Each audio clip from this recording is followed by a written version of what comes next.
This segment is brought to you by Terrebonne General Health System, your partner in good health.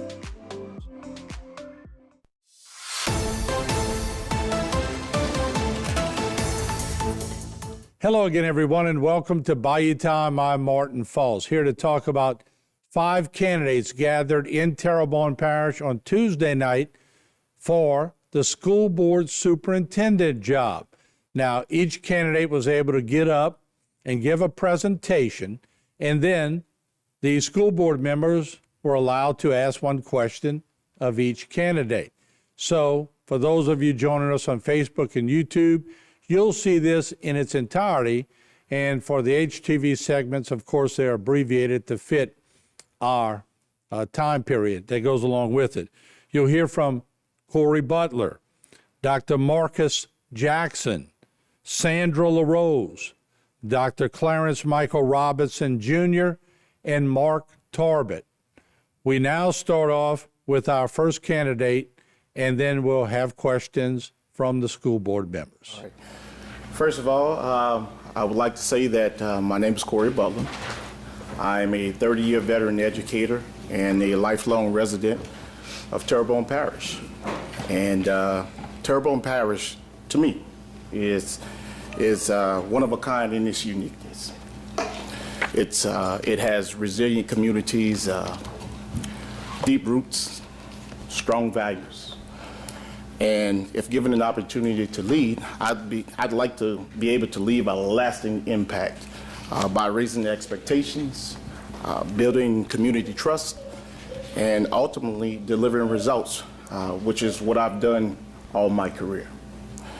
My vision for Terrebonne Parish includes providing an equitable education, a high quality education for all of its students that we serve. Everybody knows that we are a thriving school district, and I want to continue down that pathway as leader. I'd like to do that by, one, a continuance in raising the proficiency levels in reading and math,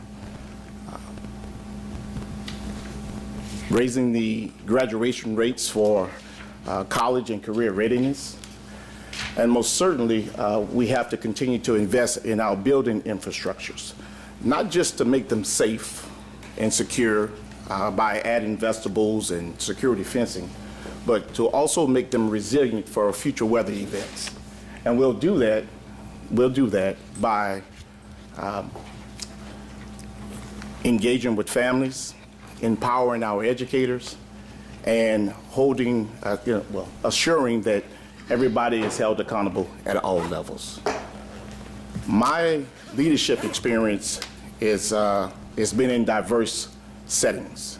For the sake of time, I'll stick to education, and if time permits, you can ask me about, if you choose to, that is, about my other experiences.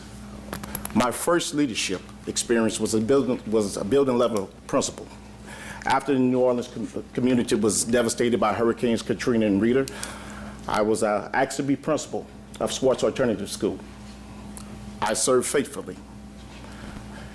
I took a school that had no supplies instructionally. I didn't even have a staff. And I hired an entire faculty and an entire staff, and we provided an equitable education for those students that remained in the New Orleans community. I supported my staff because they were experiencing hurricane recovery just at the same time. As principal, I also was the testing coordinator, as well as a test administrator. And we saw to it that all of our seniors met graduation requirements during the course of that year in which I served. And I'm very proud of the work that we've done. I still have some of those relationships to this day, and that was back in 2006, 2007.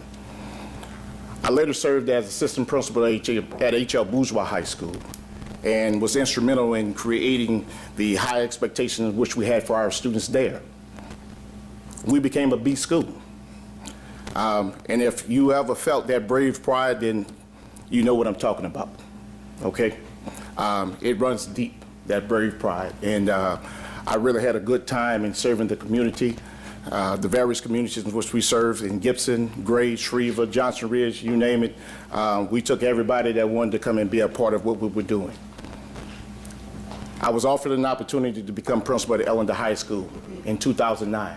That's where I really got my footprint for leadership. I really embraced leadership there, because Ellender at the time, for those of you who don't know, was in corrective action. It was a D- school, and we had a lot of work to do. And we built some collegiality in terms of our leadership team. We supported our teachers through structured professional development, building capacity within them, and building capacity with in ourselves just as well, as we were a part of the High Schools at Work network. I became a turnaround specialist there. We grew 23 points. We went from a D- to a B. And that is a major milestone when you're trying to transition and transform a high school. And because of that work, I really created and had a lot of relationships that I still have today at that particular site. I'm very proud of the capacity in which we built in our students, just as well as some of them are now serving as teachers and administrators right here in our very own district. They're giving back. They understood what the message was, and they're here, some of which work right in this office. Very proud of that. From there, during the course of that time, as my tenure was ending, I became the caregiver for one of my parents, and I had a choice to make. I knew that I wanted to stay at home, but I knew that I needed the time, the flexibility to be able to care for them. And so I had a choice. I was offered an opportunity to be an assistant superintendent in another parish up north. And I was additionally offered an opportunity to serve at the State Department of Education. I chose the latter. I knew that at some point in time I wanted to return back home. It was always the mission to return back home. But I also knew that I wanted to further my knowledge and gain additional experience so that I can be prepared for an opportunity like you have here today. I supported many school districts throughout the state of Louisiana, assisting them in the development of their administrators, developing their jumpstart career and technical education pathways. I mentored principals even. And I am a resource still to this day to a lot of those individuals. Due to budget shortfalls with the State Department, if y'all know how that goes sometimes, my position was eliminated. So therefore, I had to seek out employment. There wasn't an administrative position available at that time, so I accepted one in St. John the Baptist Parish School. I was the principal at East St. John High School for a year. I transformed that culture with an amazing leadership team there. We grew 3 points within that 1 year.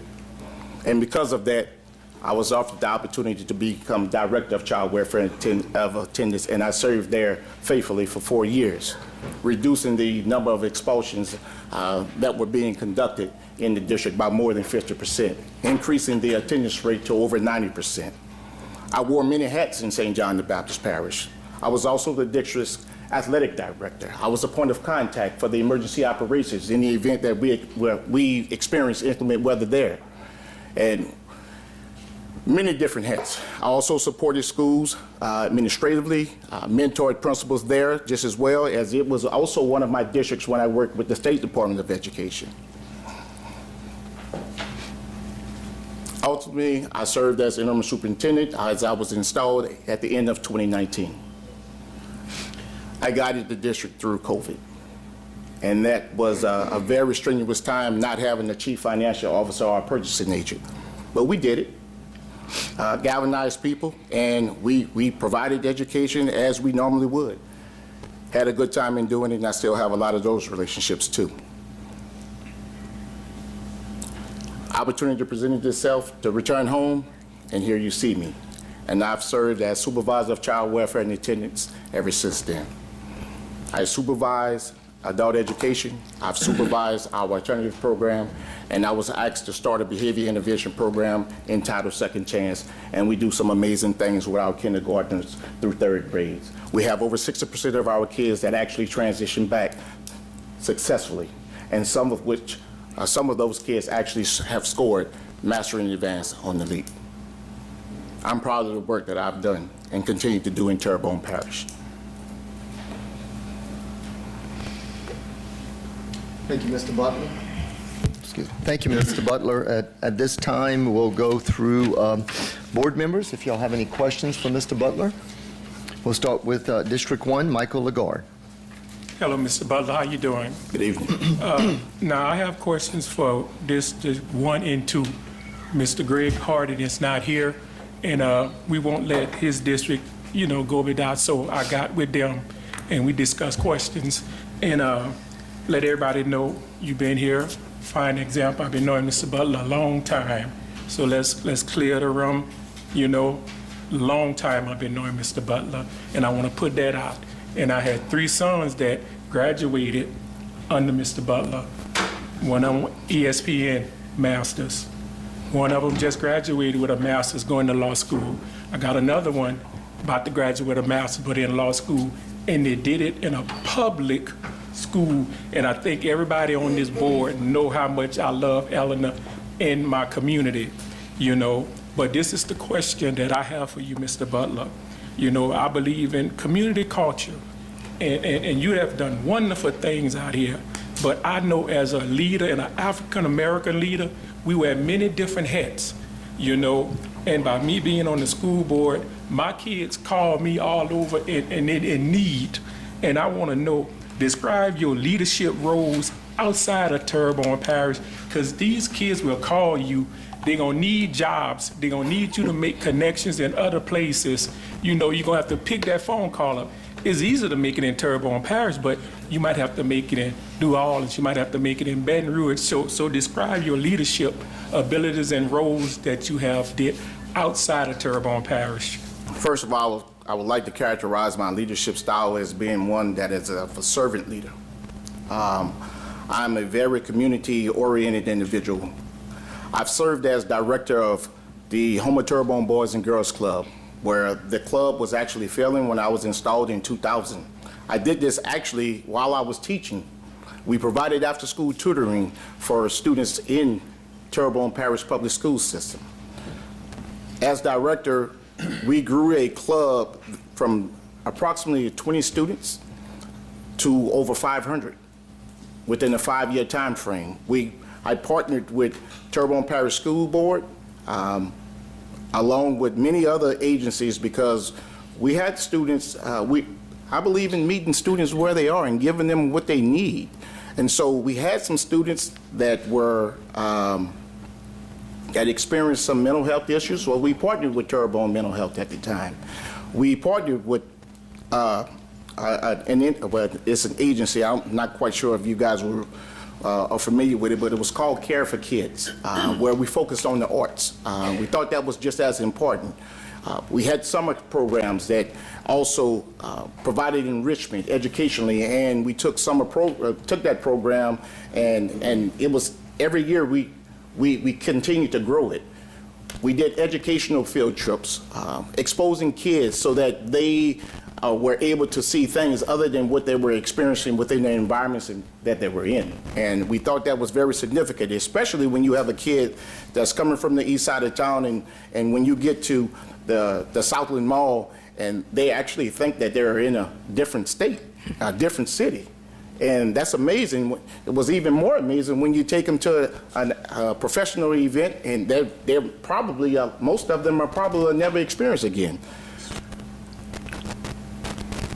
There's an old saying that my parents instilled within me, and I'm quite sure it's familiar with all of you. To whom much is given, much is expected, or much is required.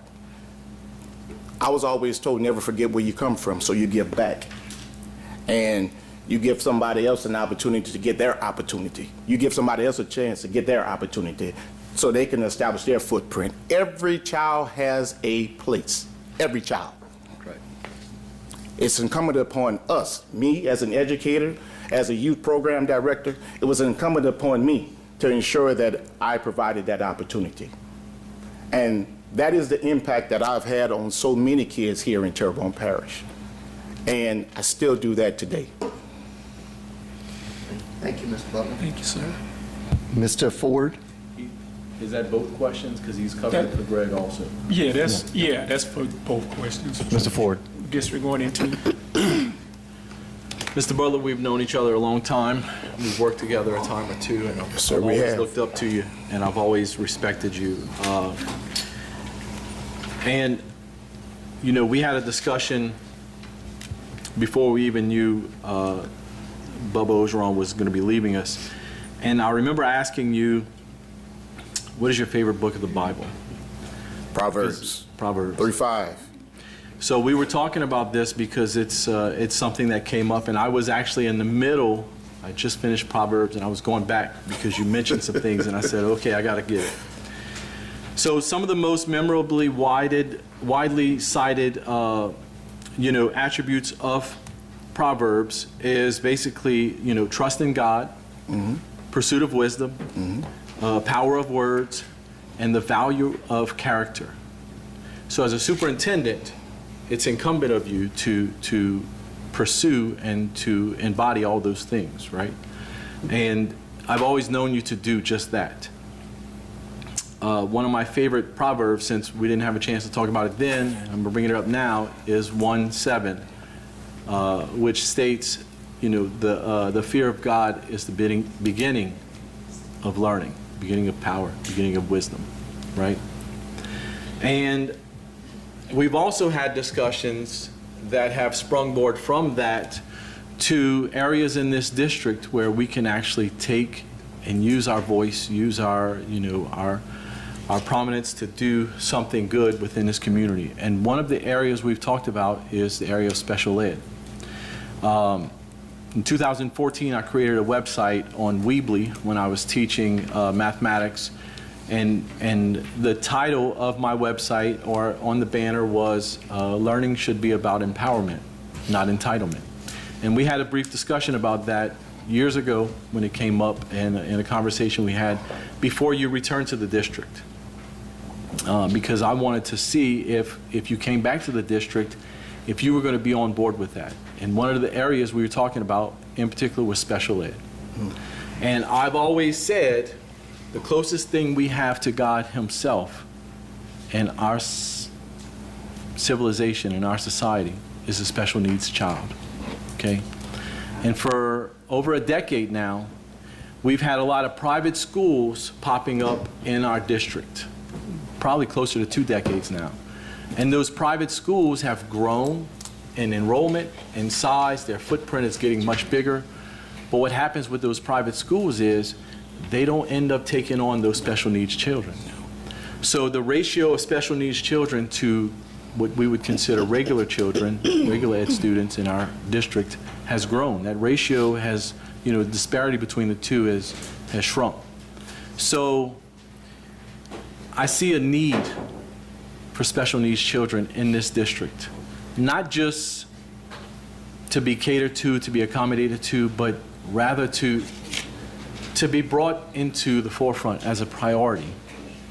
So I guess all that being said, my question for you is this: what will you do as superintendent to bring those special needs children back to the forefront, back to being a priority, so they no longer feel like an afterthought and they're actually part of the education system that we provide here? It's a good question. First of all, they never have been an afterthought, not for me. For those of you who don't know, I am a certified K-12 special education teacher. And learning about the complexities of the various learning styles that students have, especially our students that fall underneath the 504 and the 1508 umbrella, is something that has intrigued me and has helped me to develop as a leader. So they have never been an afterthought. A part of the Second Chance program that we now have, we focus on our babies in grades kindergarten through 3. A lot of those children have been affected by trauma, adverse childhood experiences, and that's unknown at the time of the referral. And to answer your question, Mr. Ford, I'd like to say that when we are able to identify students early, we have to provide the wraparound services that's needed to be able to address those issues so that we can provide a proper and equitable education and make them inclusive into everything that we do educationally at every level. And so that is my take. That is what we will do in terms of keeping them inclusive. As I stated earlier, every child has a place. I don't take that lightly, as this is a vocation for me. It's not just a job. I am a hands-on leader. I've been a hands-on leader. Majority of my time is spent in schools. For that reason, you have to inspect what you expect, and I do that daily. We'll continue to make them inclusive. In fact, I've already began meeting with principals as a part of what I do to encourage them to read Title 28 so that they can learn about the special education laws, understand what it is when we say there is an initial IEP, an interim IEP, or review IEP, or an evaluation, so that they can be better equipped to be able to provide students with disabilities with what they need and to better support their teachers. Because ultimately, those are the ones that are responsible for delivering the instruction. And understand this, just because a child has a disability, that does not mean that they can't learn. And that is why we must continue to offer them a Tier 1 curriculum, because a child's ability to be able to read does not have anything to do with their ability to problem solve. And we must understand that. Not everybody learns the same way. And being in the special education classroom for 8 years, although I served as special education children for 9 years, I served in a different position called All-Stars. I was able to meet their needs by being able to conduct the functional behavioral assessments and write those behavior plans that align with what their needs were. And I can assure you that we're going to continue to work diligently with our special education department to provide the students what they need by engaging with those families just as well, because they are an integral part to what they do, what we do, and to the success of their child. Thank you, Mr. Butler. Ms. Benoit? Thank you. Hi, Mr. Butler. How are you doing today? I like that pink shirt. I like it as well. Thank you. My wife picked it out. Smart lady. Smart lady, yep. Okay, so as you are aware, superintendent reports to the board, and we got 9 board members. We have frequent communication with our superintendent. We share ideas, suggestions. In the past, we've had 2 superintendents in my tenure. So in the past, superintendents have sometimes departed from our suggestions or ideas. You can imagine we have 9 board members, so we've got a lot of ideas and opinions here. Yes, ma'am. But at times, they have been influenced by, they've had strong opinions about an appointment or a practice or even a decision that they're making, and they have been swayed. Can you tell us a time when you felt like you had a very strong opinion about something and you were going in one direction and you were able to be swayed or your opinion had changed after a conversation with several of your colleagues? I think first what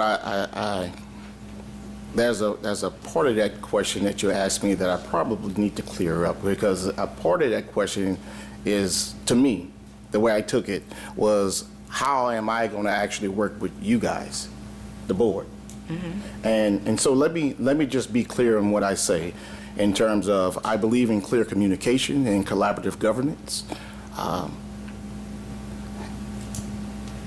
We have to be partners in service to the public, okay? And so I understand what you're saying, and I do believe that I've having an open door policy. I've operated that way for 30 years. And I do listen, because I believe everybody has a voice. But that doesn't necessarily mean that I'm going to go that direction, because I'm going to make the decisions that's going to be in the best interest of children. That's all day, every day with me, Ms. Benoit. That's not going to change. It hadn't changed for 30 years. And I'm probably stubborn on that part of it. But respectfully, I listen to the opinions of others. We don't have to philosophically agree all the time, but we have to reach a consensus for children. And the one job that I know in my experience as being an interim superintendent is the one job that you guys, the one employee that you have would be the superintendent. And so being transparent about our successes is just as important. Being transparent about our successes and our challenges is something that I have to be. I have to be transparent.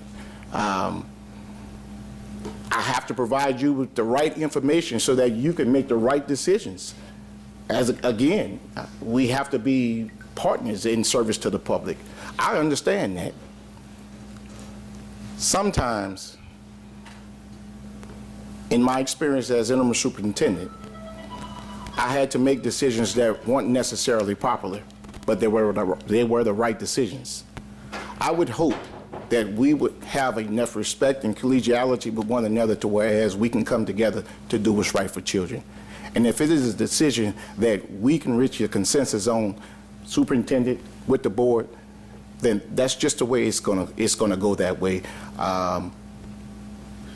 And one thing that I do know is that not all the time people can see the much broader picture, why you're making that decision initially. They may not concede the long-term impact, but that is something that we will have discussion about.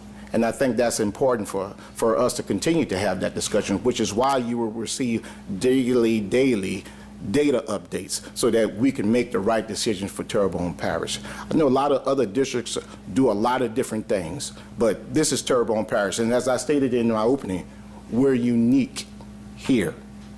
We have strong values and deep roots. And so when we make a decision, we know that it impacts the masses. And I don't recall a time to whereas I actually had that experience. I think for those that have worked with me, I have strong convictions about what I may feel, but again, it doesn't always have to be my idea. My idea may not necessarily be the right one all the time. And so we will continue to collaborate as a board, superintendent, and there will be clear and concise communication, and there will always be transparency.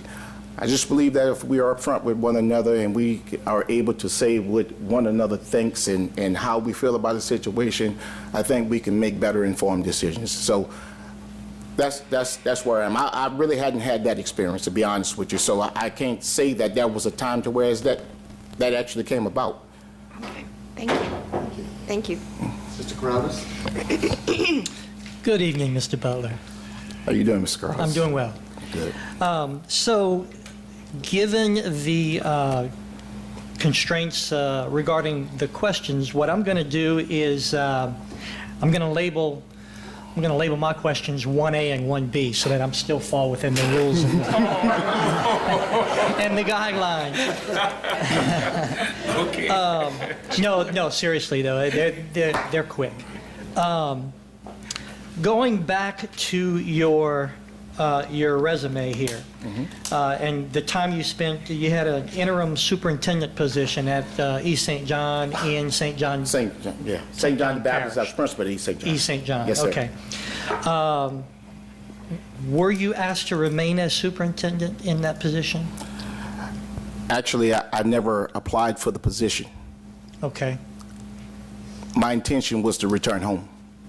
But I supported, in fact, Mr. Crowder's, I wrote the RFQ for the superintendent search. Okay.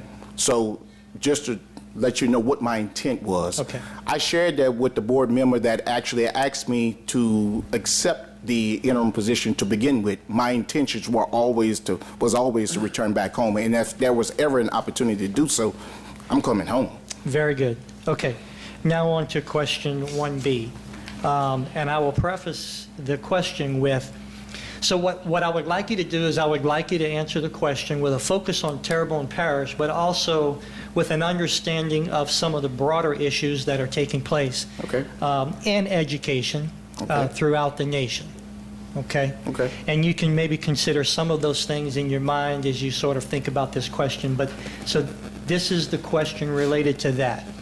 As it relates to Terrebonne Parish, but with an understanding of the broader issues within public education as a whole.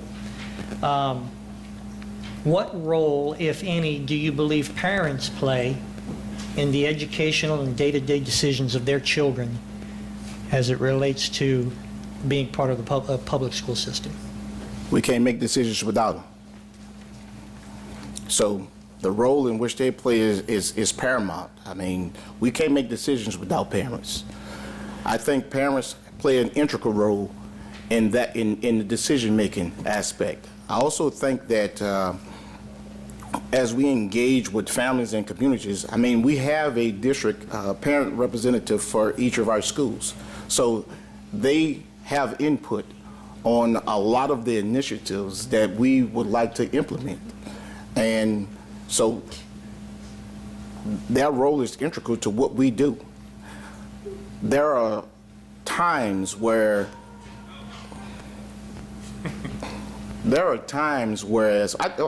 as principal, where I was heavily dependent upon parents in terms of providing information and what's going on in communities. Having those relationships are important, especially as we are trying to live in the times in which we're living in trying to ensure that our schools are safe, our schools are secure.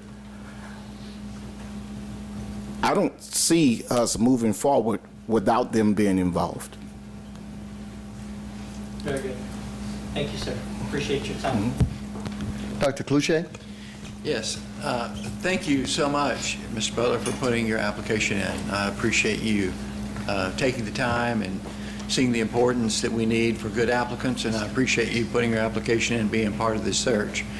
The question I have for you is, the superintendent's job is not an 8-to-5 job, obviously. It's about 24 hours, maybe 25 hours a day, and about 14 days a week. And so it's constantly going on. And yet there are a lot of demands on you as a person. I mean, you've got to go get continuing education. You may have a child or a family member that needs your attention. You may, you know, they're just demands that are on us as a human being that tend to pull our attention away. I personally feel like it is very important that we would have someone who would be able to answer questions, because sometimes they can't wait till tomorrow. They got to be taken care of today. I agree. So I would like to know what your thoughts or your position is on having an assistant superintendent for those moments when you're out of pocket.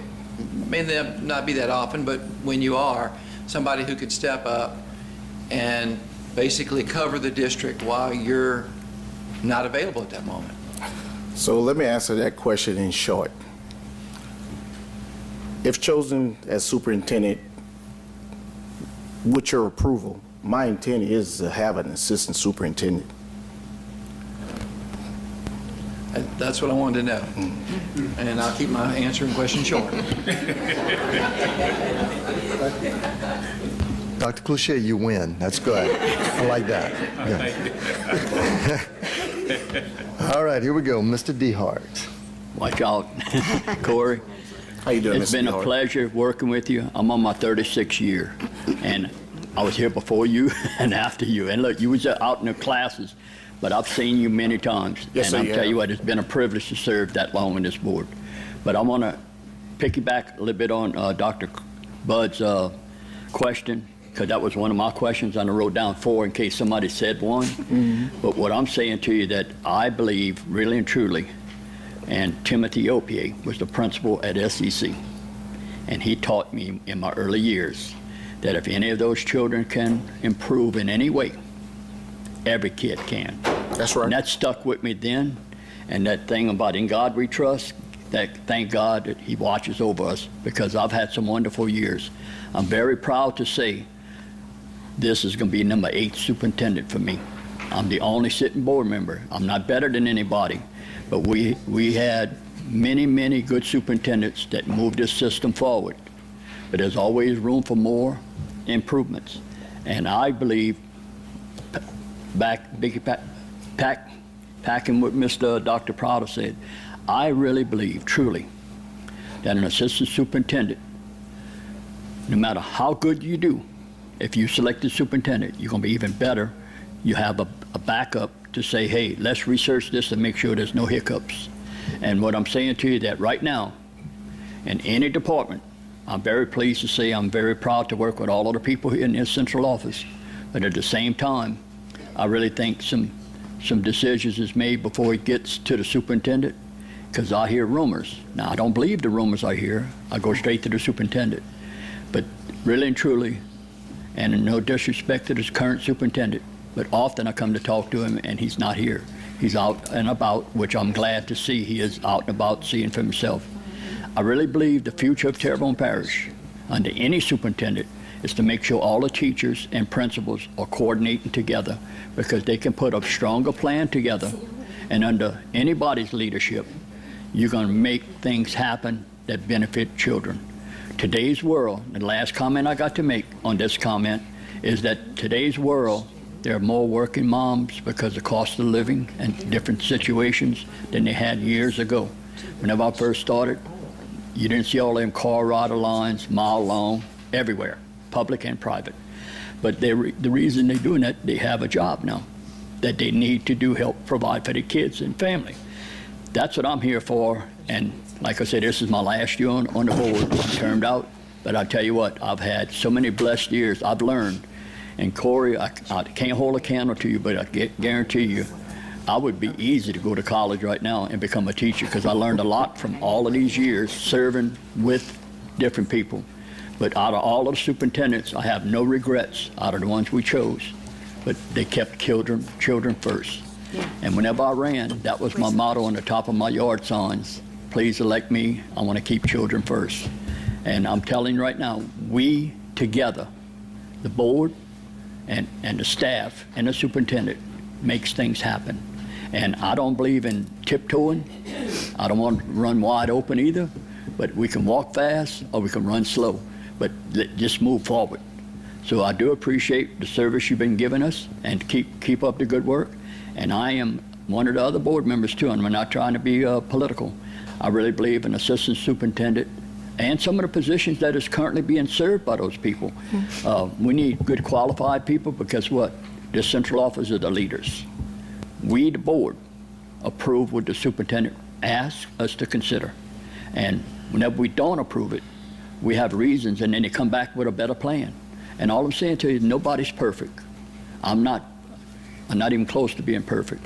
But I tell you what, my heart is in this school system, and I'm never going to give up on this central office to say that we can't make things happen to benefit kids.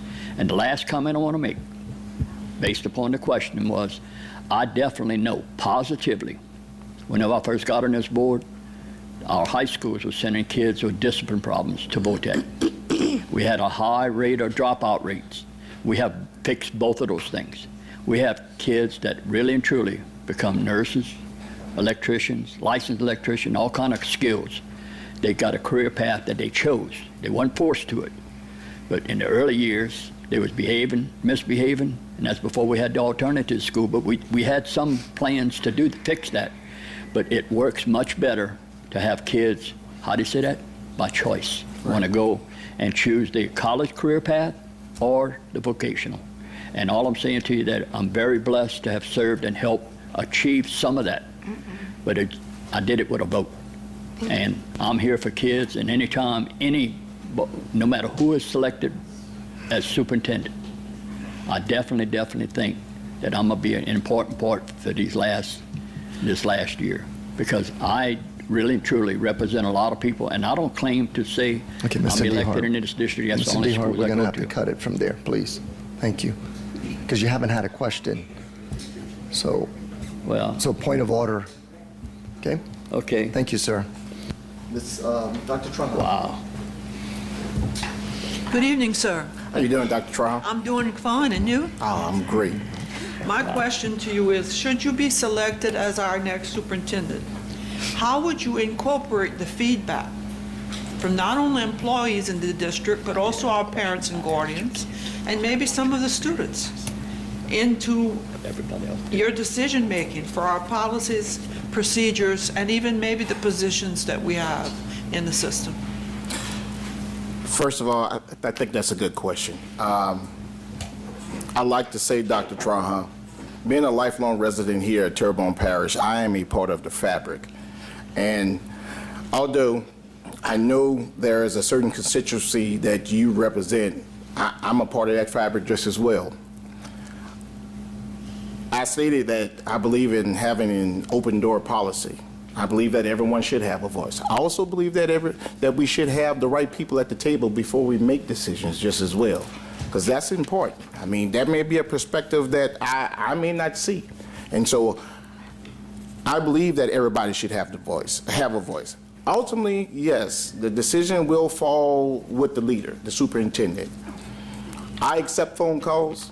I talk to everybody. I think the majority of the folks that's probably in this office, they know I'm a talker. But I also listen. I listen.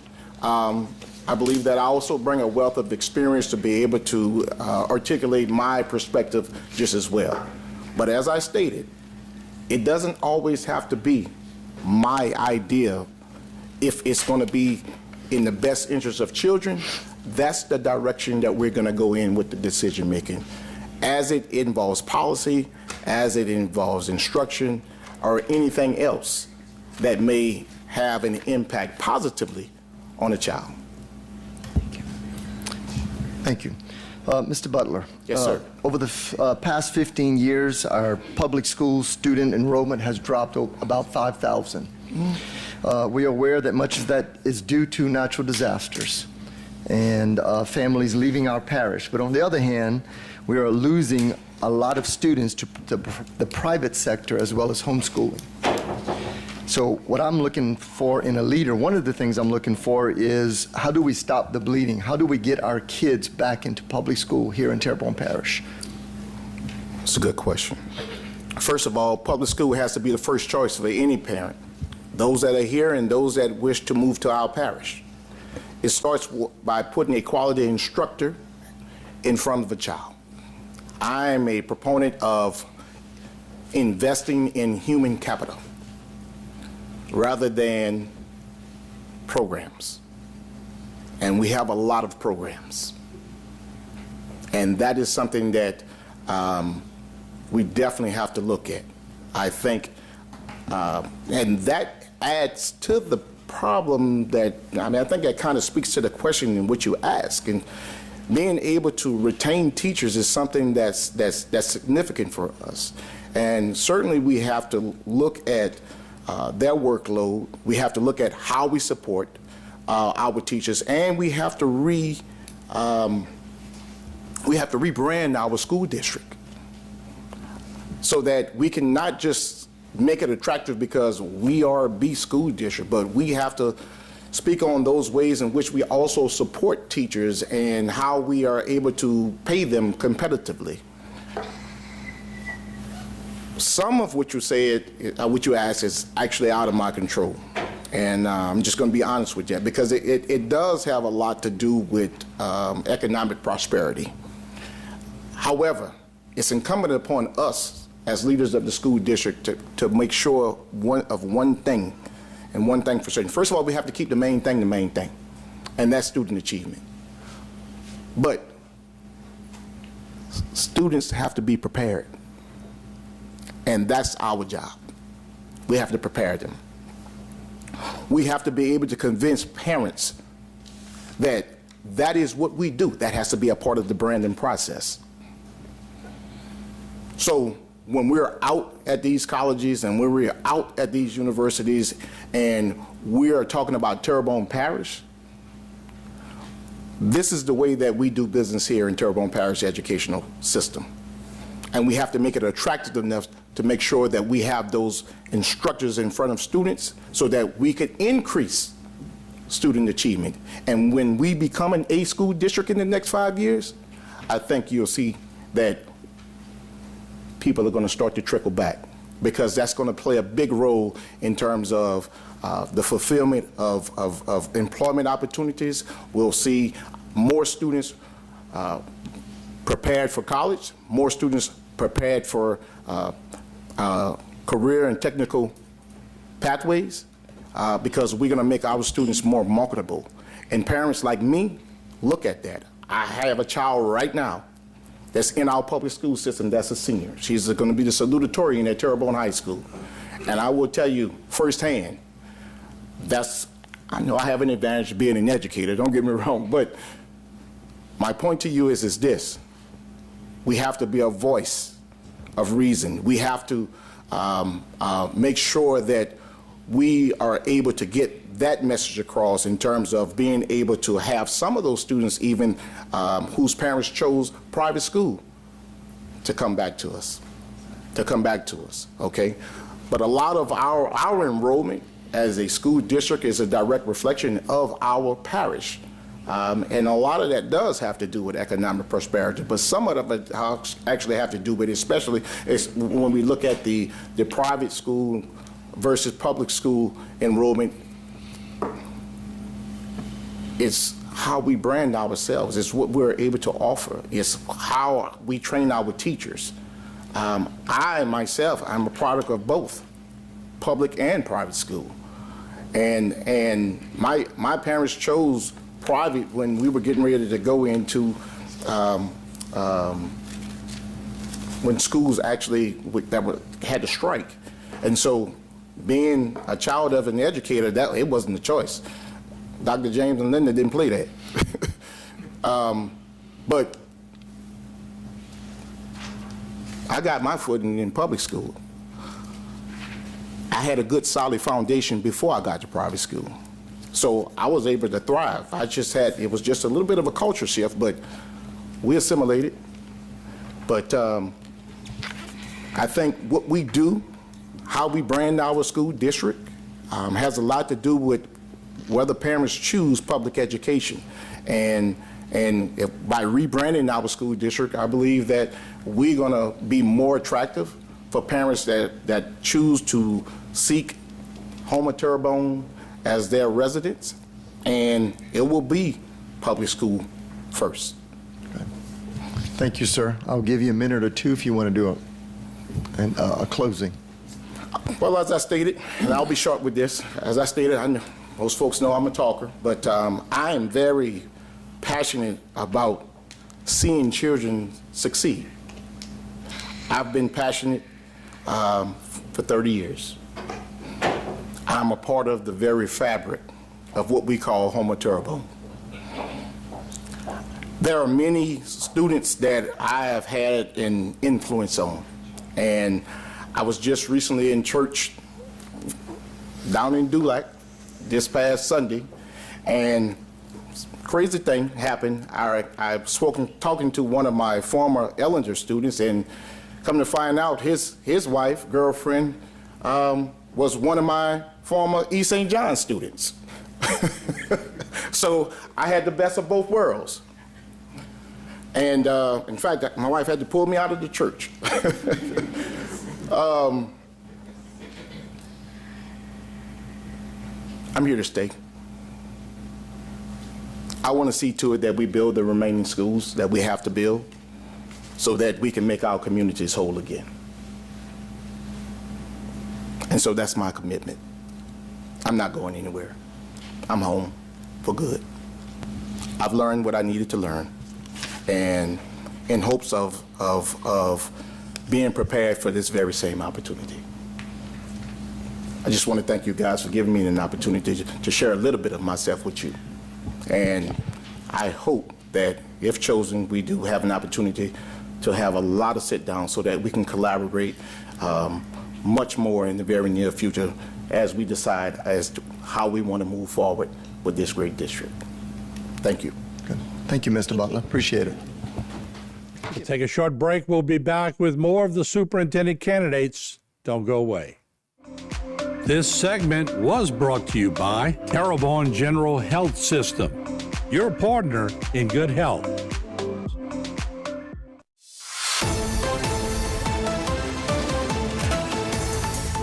Welcome back to HTV as we continue to hear from the superintendent candidates that will replace Baba Angeron as the superintendent of Terrebonne Parish Schools. Let's continue listening in. So our next candidate is Dr. Marcus Jackson. Thank you. Whenever you're ready, sir, you may begin. Yes.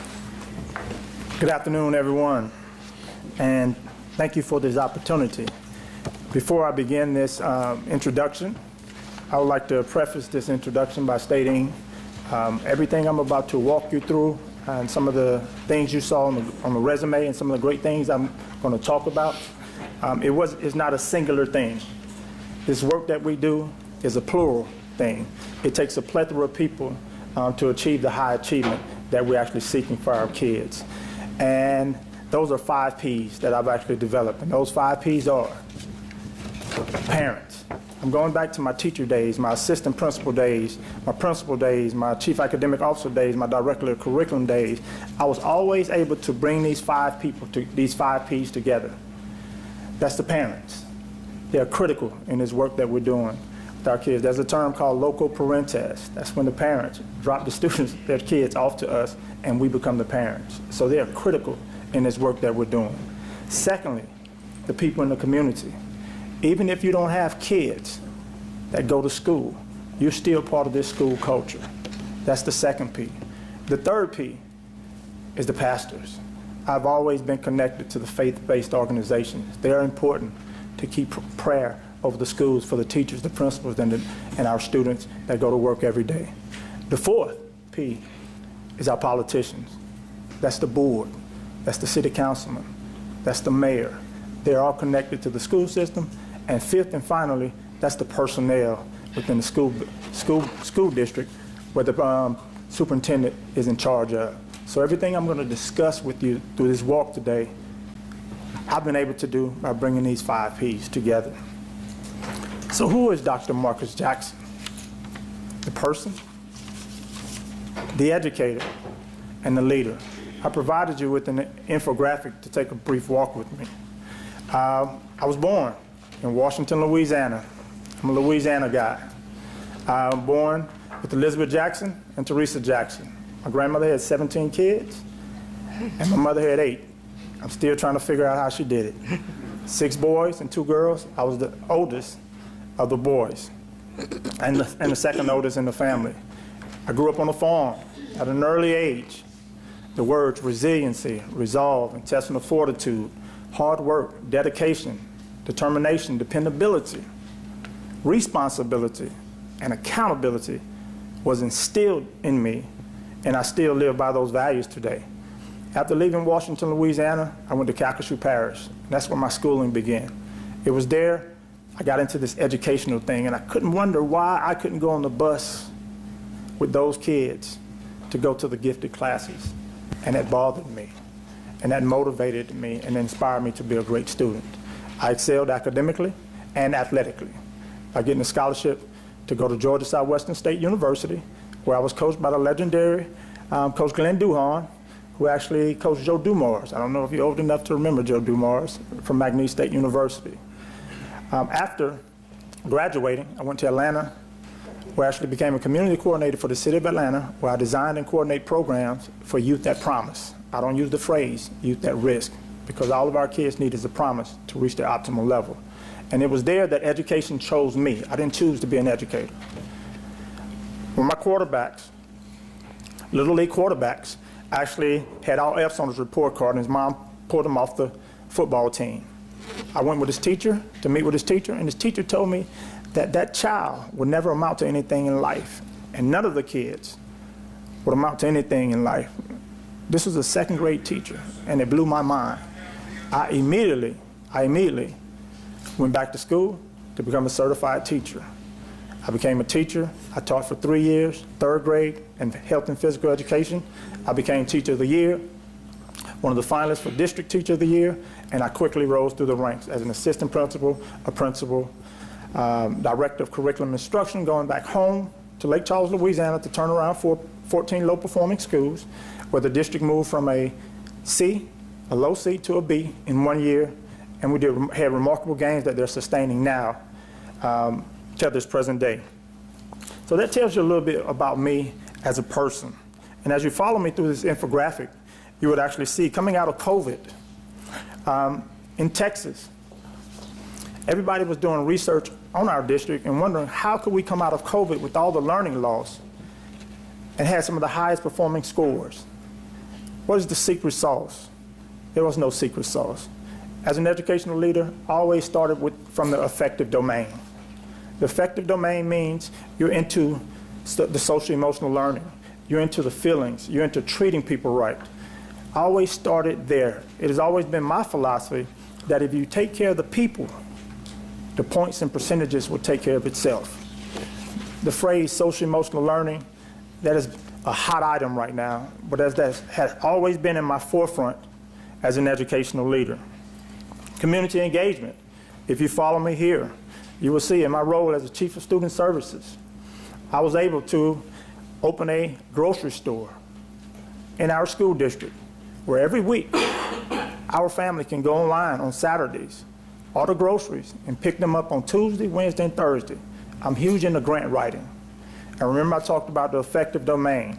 If we can take care of these necessities of our children, the points and percentages will take care of itself. And as you can see, that's the Weibo market there. Also on the back, you will see where I'm really into putting our students first. And I'm really into ensuring that our teachers have everything that they need and some of what they want to reach their optimal level. As you can see, the progress we made in Southwest Louisiana, which was a huge article, and something that I stand on, which I'm so proud of, is our 4 consecutive years of 100% graduation rate in Lancaster, Texas.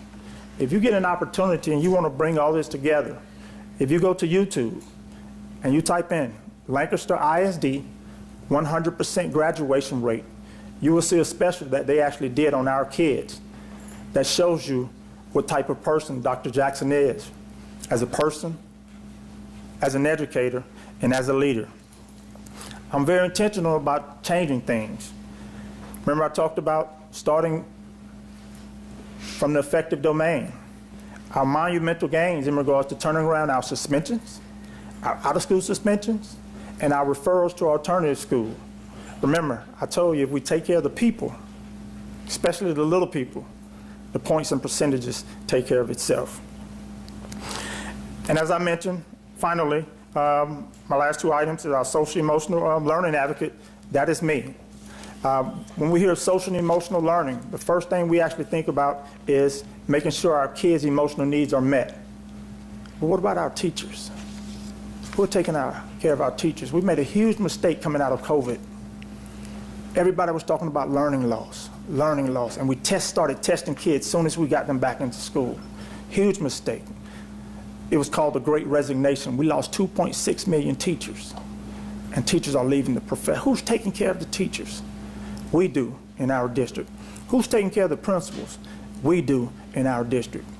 I started this initiative. Everybody in our school district is on a mental wellness plan, and they have accountability partners. Remember, you take care of the people, the points and percentages take care of itself. And finally, my leadership strong points. that has been done through surveys. Safety and security, it's at 98%.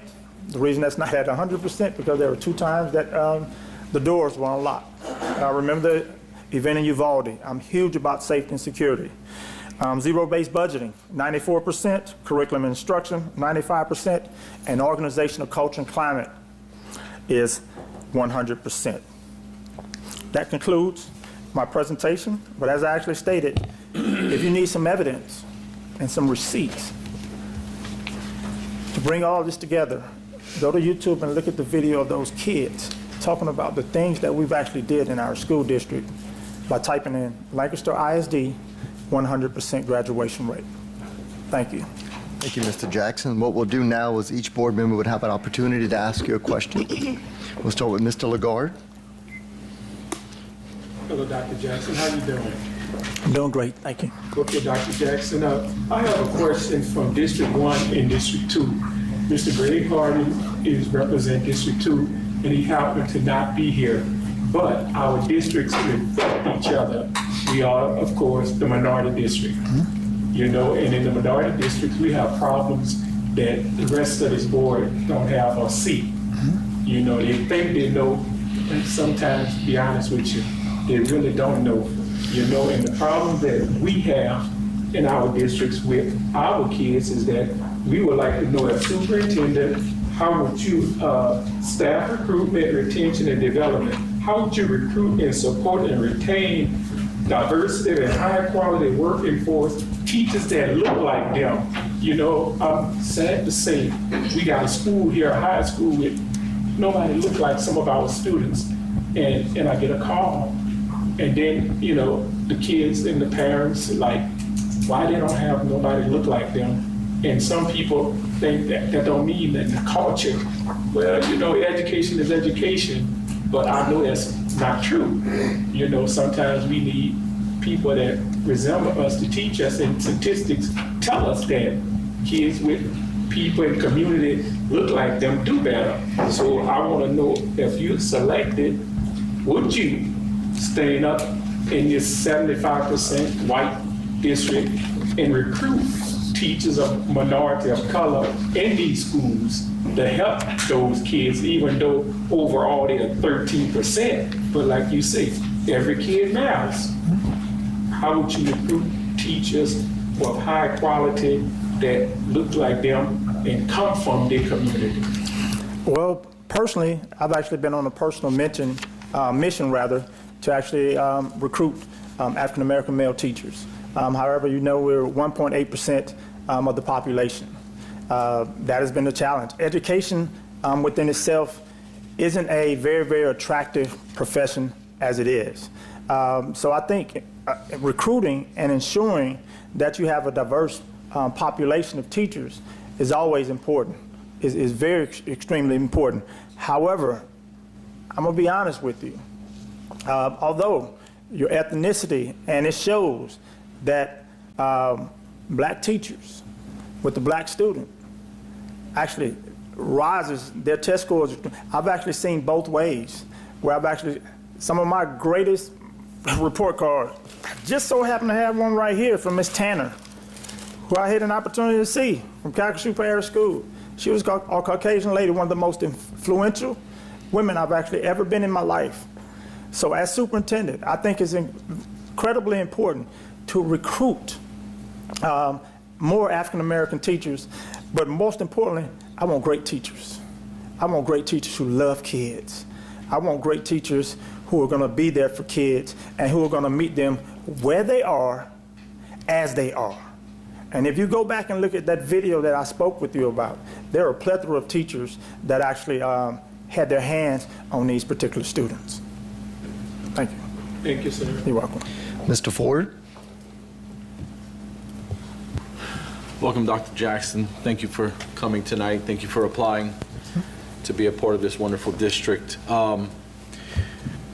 Because my counterpart has asked us to keep it on point strictly to questions, I'm going to go ahead and go with the same question. I think it's fair to ask each candidate the same question. I will give a little bit of prior knowledge to the question. Over the last 10 15, 20 years, 2 decades or so, Terrebonne Parish School District has seen a diminish enrollment for a number of reasons: natural disasters, people moving, economic issues, but also because there's been an uprising or a growth of private schools. One of the areas affected by our district because of this, and when I say our district, I mean the entire community, is the area of special ed. Our special ed students have sort of, well, at least their parents have come to an agreement for the most part that they've become an afterthought. So my question for you is, if chosen as superintendent, what would you do to ensure those parents and those students that are special ed students would no longer feel that they're an afterthought? What would you do to bring them to the forefront, to priority like they should be?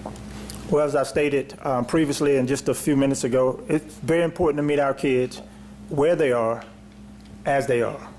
I'm a firm believer that your disability doesn't have anything to do with your ability. The YouTube clip that hopefully you'll have an opportunity to watch, it begins with the special ed student who had a learning disability and dyslexia. She'd never passed a state assessment her entire life. However, once we looked at the data and we look at each child and their individual needs and give them what they need, they will reach their optimal level. And this particular student, nobody never had a chance to sit down with her and talk to her about her test anxiety. That was number one. She hated going into test. Secondly, the room was always too cold. In a testing environment, they set the standard on 70. Thirdly, nobody never taught her how to use her calculator in high school. Nobody never taught her test-taking strategies.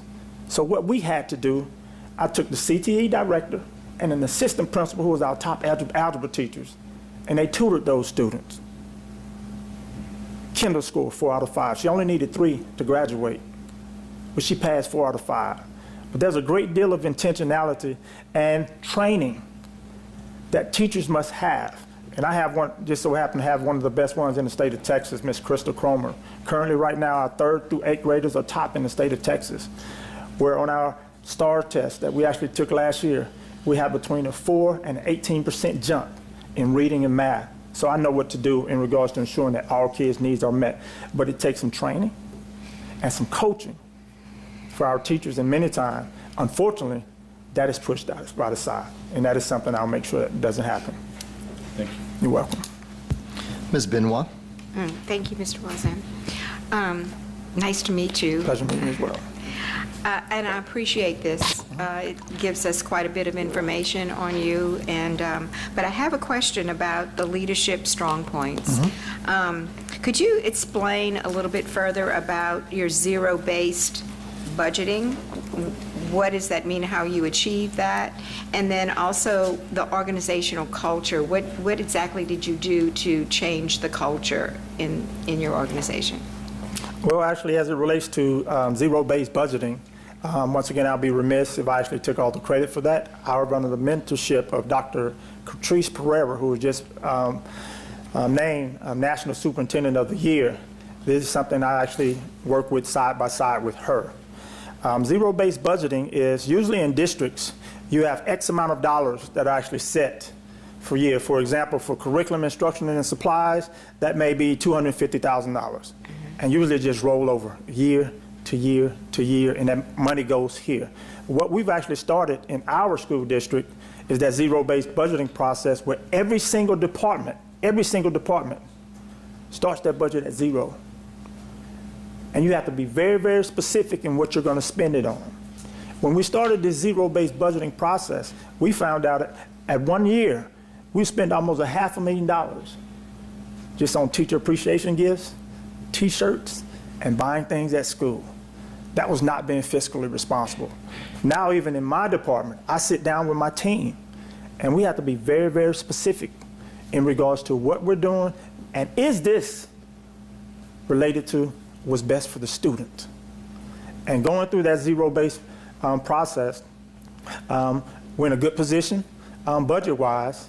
However, we still have some of the same challenges in regards to enrollment. That's a public school issue that's going around the country. And as it relates to organizational culture, I'm the one that the superintendent comes to when a group or department is not functioning well. There's training that I actually do to bring people together, to recognize the skill set of everyone, because everyone is different, and teach everyone to respect and understand that it's okay to be different, and utilize everyone's skill set for what's best for the students. Thank you. You're welcome. Mr. Crowders?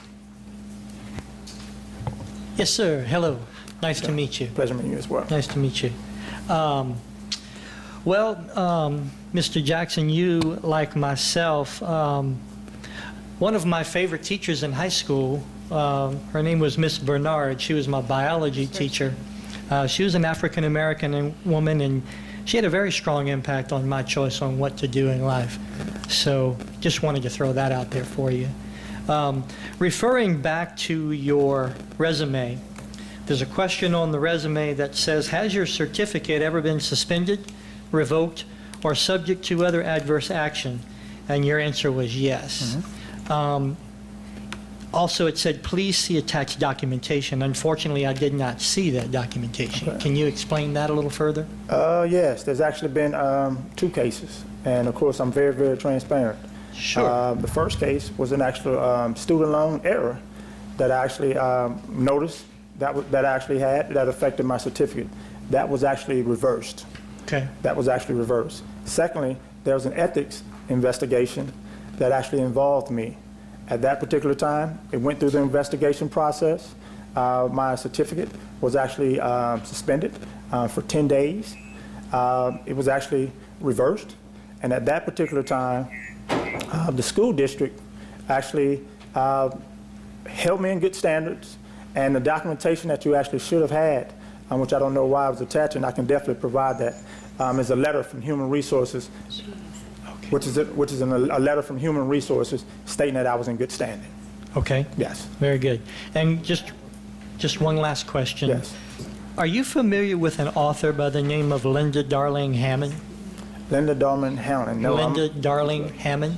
No, I'm actually not. Okay. And I write books. Thank you. I'll write that one down. Thank you, sir. Dr. Kluche? Yes. Thank you, Dr. Jackson. I appreciate you spending your very valuable time being a part of this search. Thank you for coming in and sharing with us tonight.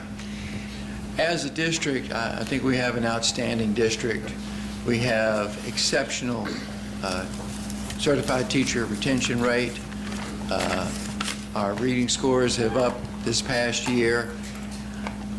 If you were to be selected as superintendent, how would you approach communicating our success to the community in such a way that we could gain more enrollment?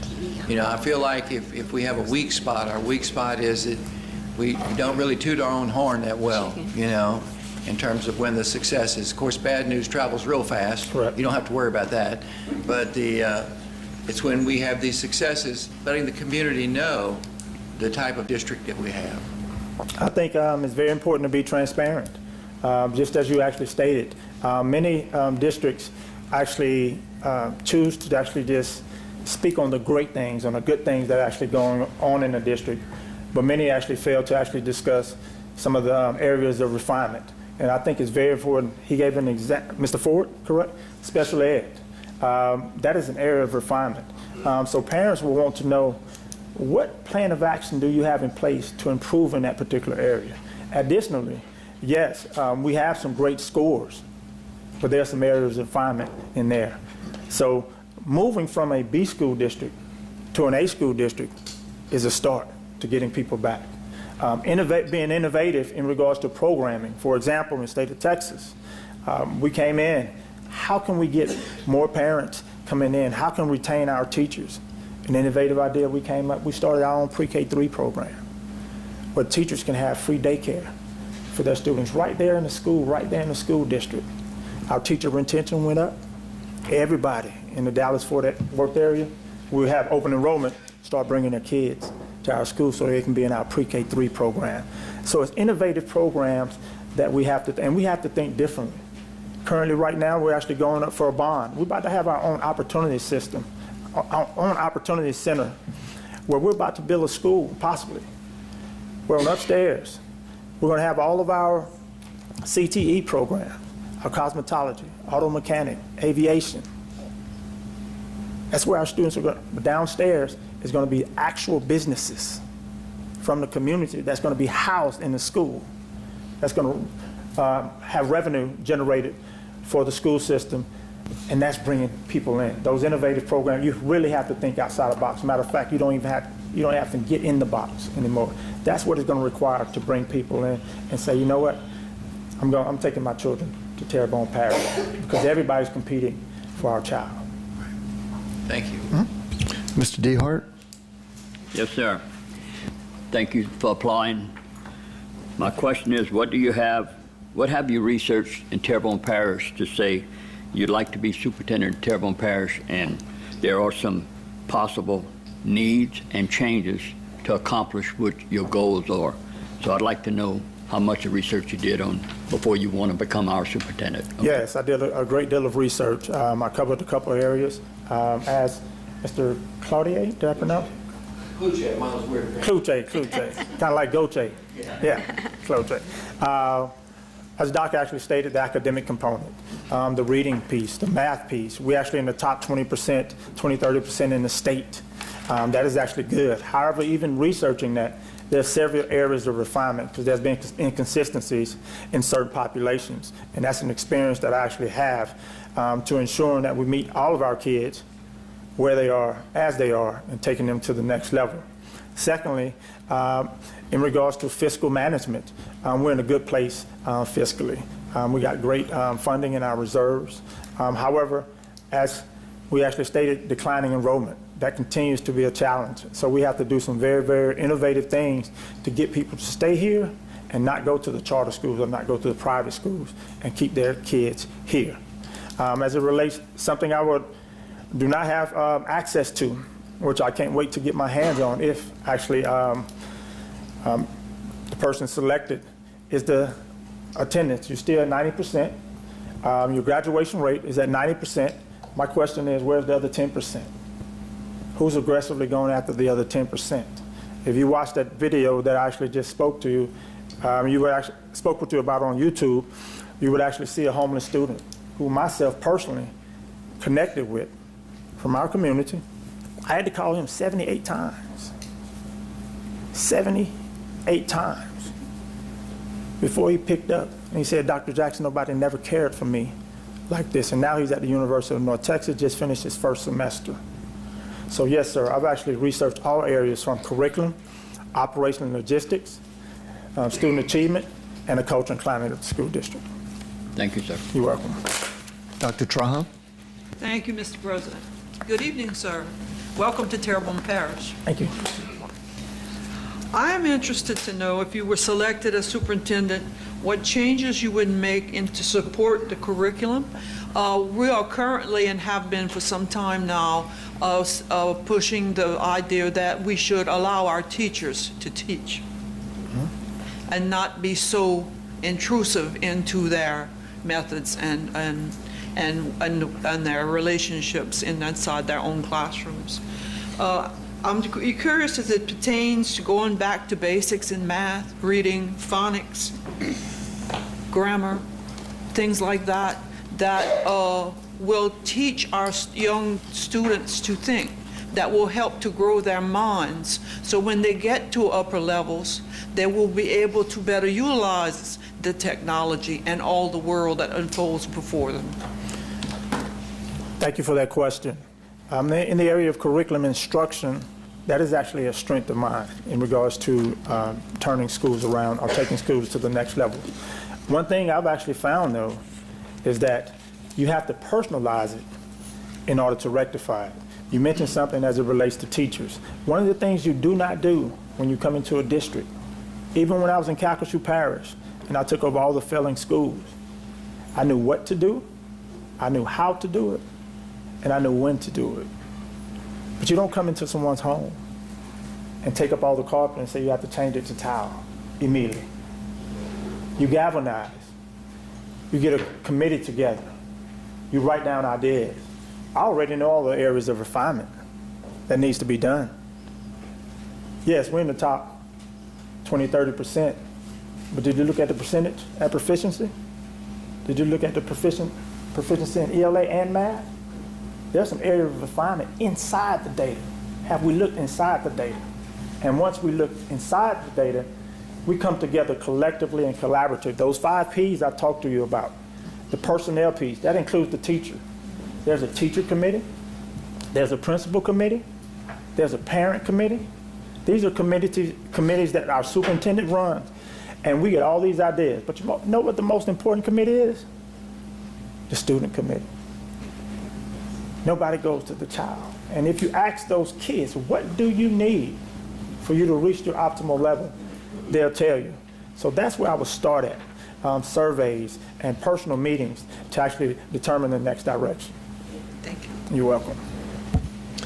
Mr. Jackson, you pretty much answered my question about the enrollment of public schools.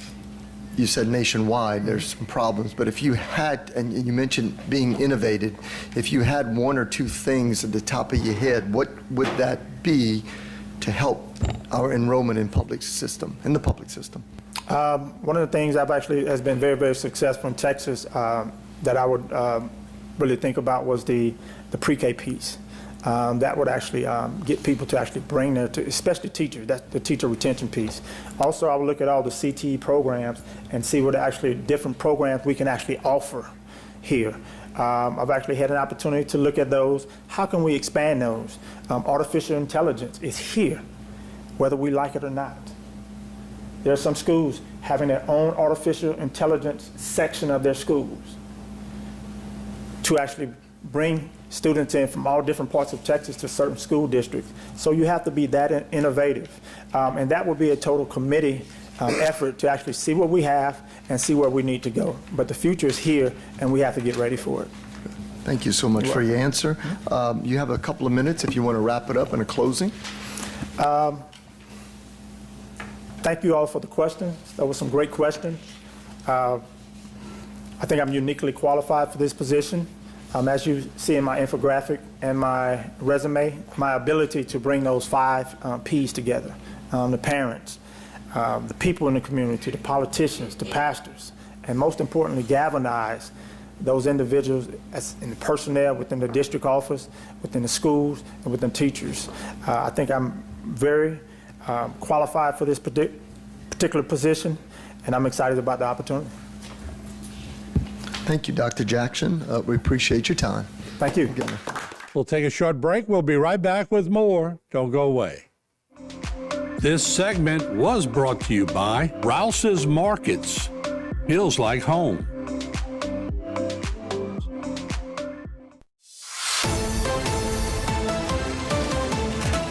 And welcome back to HTV as we continue to showcase those 5 candidates that are up for the superintendent job here in Terrebonne Parish. We continue now listening in as they give their presentations and answer questions. Begin with Mrs. Sandra LaRose.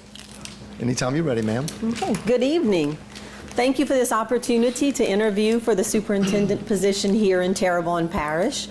Terrebonne Parish is in my heart. It's the place that I was born, raised, and my entire educational career has been here.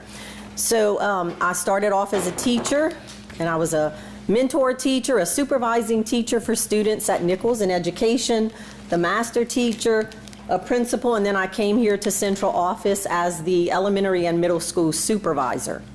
It was in that position that I learned the system-wide perspectives from everything from curriculum to operations, and I'm currently the chief academic officer. My work hasn't stopped there. After our Hurricane Ida episode, I became deeply involved with the operations for that, attending meetings, working with a team, trying to get things back into order, and I have continued to work with our contractors and our architects and meet with them to make sure that we have what we need in all of our buildings for student success and that we stay on our timelines. So I think that all of these experiences from one step to another have prepared me for the role of superintendent and the responsibilities that go along with it. And I look forward to continuing the successes that we're seeing in Terrebonne Parish School District. We are very proud of the work that has been done in our district. When you look at the academic side of it and the academic excellence, we have a lot to brag about and be proud about. Just recently, we've gotten our data for this past school year, and we have consistently grown in these past 4 years, as I have gotten to see as serving in the capacity of Chief Academic Officer.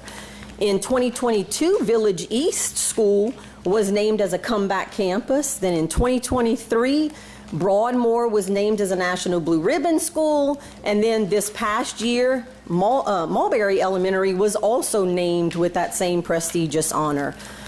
We watch our high schools as our kids soar.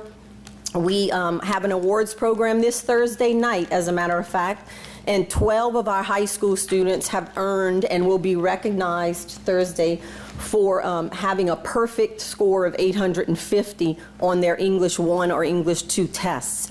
And we've seen over these last 4 years a multitude of people in our high schools who have these perfect scores, and we've seen them right here as we recognized them. Our elementary schools, we just got our recent data for our literacy screener, our benchmark scores, and we are very proud to say that we are 17th out of 69 districts currently for our literacy screener. We have no schools in CIR. We have finally gotten all of our schools out of comprehension intervention needed, and we're just moving on. We owe our community academic excellence. Excellence in education affects our families here in Terrebonne Parish, but it also affects our businesses. We have close-knit families. Anybody who is here, works here, lives here, knows that we have a culture like none other. We need to continue to build on those strengths and not change who we are, but use who we are to move even further and continue to use those strengths to make us even better. I am ready to lead the parish. I am willing to lead the parish. And I want you to know that I don't take this lightly. It is very important to me, and students must stay at the forefront of every decision that we make. And I'm ready to help us to treasure what we have, but to transform this parish into what I know that it can be. Terrebonne Parish is great, but it can be greater. And I have a vision that is based on a 5-point focus plan. In your package, you may have seen that earlier on pages 9 to 13, the packet that was in the white envelope when you came in this evening. It explains those, and I'm just going to kind of briefly touch upon them. Also, if you had an opportunity to watch my video, I touched on a couple of different points in the video. But the first focus point is student achievement. It has to be number one. That's what we're here for. We're here for students. And we need to think outside of the box. We need to do things differently if we're going to get different results and continue to improve. It's no secret that the whole nation is lacking certified teachers. Well, we have to take advantage of a pre-educator pathway that is offered. We can offer that in all of our high schools and grow our own people here, expose them to education, and help them to understand the difference that they can make. And we can do that while they're in our high schools. Also, JROTC, we don't take advantage of that program. What a great program for us to incorporate into our school system so that the kids can learn the soft skills that are needed in the business world. There's also a Fast Forward program. And the Fast Forward program could allow kids to finish high school with an associate degree. And that is offered through our state. We need to take advantage of all of those programs that we can. The second thing is safety. The second focus has got to be on keeping our kids safe in the buildings and in the digital world that we live in. So as we are looking at what our children need in buildings, we have to continue to follow those timelines for vestibules and make sure that we stay on track with those. We need to push forward with that and make sure that we are prioritizing that in our buildings. We have a facility study. A very thorough facility study was done. It's outdated now. Maybe one of the major blessings from the hurricane, a lot of the items that were in that facility study were taken care of, but now we have to move further. We have to continue because not all of our schools were affected by the hurricanes, and some of them also need upgrades. The third focus is communication. Communication builds trust. Everyone wants to be in the know. Everybody wants to know what's going on. We need to have a support personnel recognition, a support personnel group, just like we have here for our parents to come in here and voice their opinions. We have one for teachers, we have one for administrators, and we have students.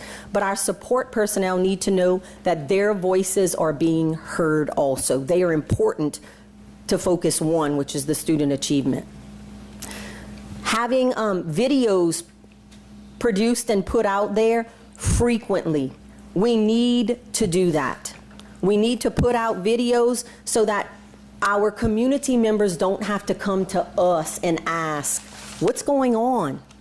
Where are we with the new buildings? When is this school going to be built? Why aren't we seeing anything? We need to be proactive and have frequent communication with them to let them know what's going on. The fourth focus is facilities and management, and facilities are important. We know that when you walk into a nice facility, it generates pride. We're working on that. We have a lot of work to be done, but we need professional signage. If any of you walked into South Terrebonne and saw the big student service sign up on the wall, it just shows that we put pride into our students and our community. Also, when we're talking about the facilities, we need to have a plan to upgrade the facilities that weren't upgraded, but also, y'all, to maintain the facilities that we're fixing right now all at one time. So the aesthetics of our building is very important, but so is our entire infrastructure. The last focus point is fiscal strength, which fiscal strength is important. We have got to pay down the bonds that we have sold. We have also got to keep a focus on where our money needs to go as far as community needs, workforce development. We have to sit and have conversations about the importance of funneling that money in the directions that we need it for our community to flourish. I am ready to serve. I have had the beauty of working under two magnificent superintendents during my time here in the central office. Mr. Philip Martin has taught me very quickly the power of relationships and effective management. And Mr. Bubba Angeron has modeled what it means to be a strong academic leader while really honing in on the details that matter. Their mentorship, along with my experience, has given me the will, the knowledge, the confidence to say, I am ready to continue to fight for the families, the children, and our entire community to serve as superintendent in Terrebonne Parish School District. I firmly believe that if we all work together as a team, we can treasure our past and transform this district into what our community needs it to be. So thank you for this opportunity. Thank you, Ms. LaRose. We're going to begin by going around and asking a question from each board member. Mr. Lagarde? Okay. Ms. LaRose, I'm representing questions from two districts. Okay. District 1 and District 2, because Mr. Hardy can't be here. But when we started this, it was we got a lot of information. So are you aware of the information we got from the employees of the school system? We were not privy to, I know that the information was requested, Okay. but we have not gotten the information about what the results were, if that's what you're asking. Well, we got some results, a lot of results. Okay, good. And a lot of them pertaining to you. And some of it I would like to know, and my district would like to know, is that employee voice. And how would you, as superintendent, feel about the employees having a voice in who they want to be superintendent? I think it's important for us to get that input and hear that employee voice. Our employees, for the most part, know what is going on in our district. They are aware of what takes place in our system, and they are aware of their workload. They're aware of the way that they're treated. They're aware of the communication that we give out as a school district. We need to listen to their voices. It's important for us. We can go out there and we can listen. We can have town halls. We can gather information. When it's more specific information that we can listen to and kind of know, that makes it a little bit easier to understand than just general information. But yes, I think that employees' voices need to be heard, not just one group of employees. I think that it's important that we hear everybody's voices, because when we're asking for input, a lot of times people don't always know what goes on behind the scenes. And what goes on as a team here in the central office. Mr. Ford? So I'm asking all the applicants the same question, but I do want to make a point. You brought up about our employees being informed. I have a lot of employees that bring information to me because they know they can trust me with the information they bring me, and they know that it's going to be dealt with in a manner that's going to be responsible and bring either the right type of light, positive or negative, to a situation. So, you know, I value their opinion a lot more than they know. So the question for you is, same question I asked the other candidates. Because of the growth of private schools in this area and the decline of enrollment, we've seen that the ratio of special ed students to regular ed students has grown because we, as a K-12 school system, we don't have a choice in catering to special ed students or not. We're obligated by law to do so. But as a result, some of the special ed students, and in particular their families, have felt like, you know, they've become an afterthought in Terrebonne Parish. And I want to know what you would do as superintendent to change that. How do you make the special ed students and their families feel like they're a priority again and not such an afterthought? First of all, the state of Louisiana has a program right now, the Special Ed Playbook, that we have been attending meetings for. And it's great to learn about the new trends and to learn about how to better educate all students, but in this case, it's our special ed students. But it's not about just going and hearing what they have to say, it's about coming back and implementing it. It's about listening to the parents. It's about communicating with the parents. And I think, Mr. Ford, that's the first thing, is that we need to communicate with those parents, have town halls with them, have meetings with them, open this office, this building here, and let them come in and hear what they have to say. A lot of times when we don't do something, it's not because we don't want to do it, but because maybe we don't know that the parents are feeling that way, or they're wanting that specific thing. So it goes back to communication, is that the first thing that I think we need to do is meet with those parents, talk to them, see what their needs are, see what their hardships are, see what they're struggling with, and see what kind of extra supports that they need for their students. The other thing is that I'm very excited about what's going to happen once all of these different pieces to the puzzle fall into place, with moving SEC to Elysian Fields, if we continue to go with that plan, because they need a facility that they can call their own, that is aesthetically pleasing, makes those parents feel comfortable bringing their children there, a nice library, a nice indoor playground. These are all things that we have talked about. And I agree, they need the attention that other groups have gotten, and that is to come very soon. Good. Mrs. Benoit? Thank you, Mr. Rosen. Good evening. Good evening.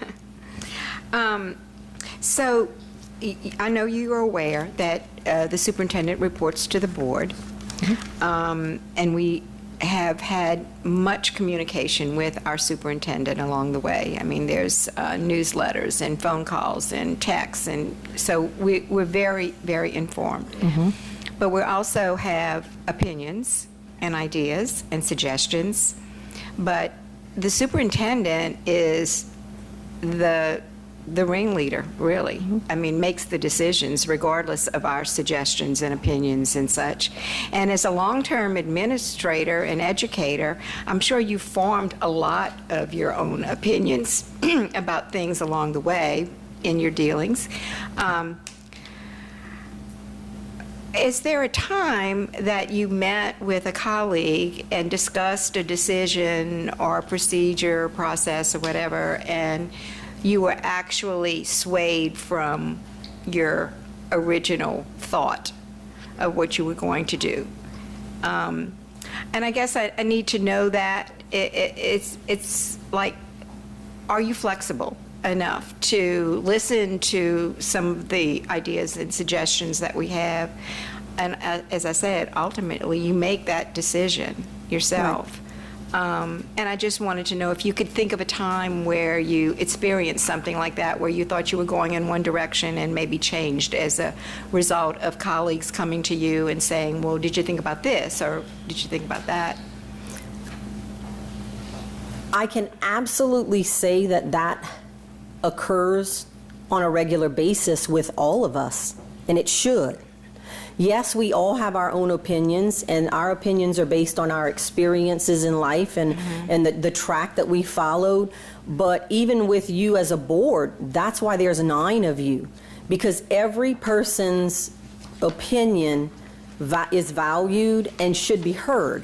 And so to answer your question, yes, along the way, I can think of several right here in this office with academic programs. And you look at them and you think one way, and then you sit down and somebody says, oh, well, I didn't take it like that. I took it like this. And that's why we come together as a team. Yes, it is the superintendent's ultimate decision, but the superintendent is not making decisions for him or herself. The superintendent is making decisions for this entire community. And so it is very important not just to hear the voices of you guys and the people here in our office, but we need to hear the opinions of our community members, our parents, our relatives, our business people, and we need to be extremely flexible. But we also can't let what someone wants for personal benefit affect the way we think. And that is something that I cannot do. I cannot be flexible and give in if it's not what's best for student achievement. And I'm going to tell you, Ms. Benoit, every single day in my professional career, I know that ultimately I have to do what's best for children, because that's why we're here. Thank you. You're welcome. Dr. Cloutier? Oh, no, wait, I'm sorry, Mr. Crowdis. My bad. That's all right. I know you're upset because I had two questions in one. Good evening, Ms. Good evening. LaRose. So one of the things that I heard a lot when I was walking the neighborhoods to campaign for this position from the teachers is that they were feeling a little bit overwhelmed at the stuff that gets put on their plate. And so basically, you know, they kind of described it to me over time, and I sort of got this visual of what they were referring to is, you know, you've got a plate of stuff, and more stuff gets piled onto the plate, and more stuff gets piled onto the plate, and so forth and so on. The problem is the plate never grows, right? There's only so many minutes in an educational day, so the plate never grows, but the pile of stuff on the plate continues to grow.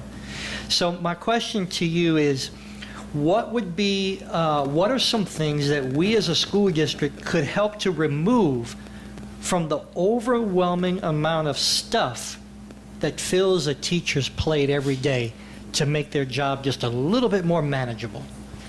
Okay. I am a teacher. I will always be a teacher. Anyone who is a teacher knows that. And it's a lot. When you care about kids, it often becomes overwhelmingly busy. And yes, there are days that that plate overflows. We need to continue to listen to our teachers. I think that we are moving in the right direction with our Just Teach. We're trusting teachers to do what they know needs to be done. And one of my big things, and anybody who has worked under me and I've mentored will tell you, I do not like unnecessary paperwork. Don't ever do anything for me. I'm not coming into your classroom to check your lesson plan. I'm not coming into your classroom to see if this form was filled out correctly. I'm coming in your classroom to see if you have prepared to give the kids what they need. So one of the things that we can do is to be very cognizant of what is being asked of them. We listen during ERC. We have changed lots of things and taken some of the things away because they have come and said, why do we have to do this for this person, and then we have to turn it in this form, and then we have to turn, that's ludicrous. Nobody has time for all of that, and all of our teachers, all of our workers, every employee we have, they all have families. And we want them to have time to raise their own families. So my direct answer to that is we need to continue to communicate with our employees, but you specifically kind of said teachers, to find out what is it that's on that plate that they can get rid of. What is it? Because I will tell you, I have gone out and done a lot of asking for the same purpose, because we keep hearing that, and we want our teachers to be healthy. Once we get them here and once we start to keep them, we want them to stay until their career is over. Every teacher's overflowing plate has been different.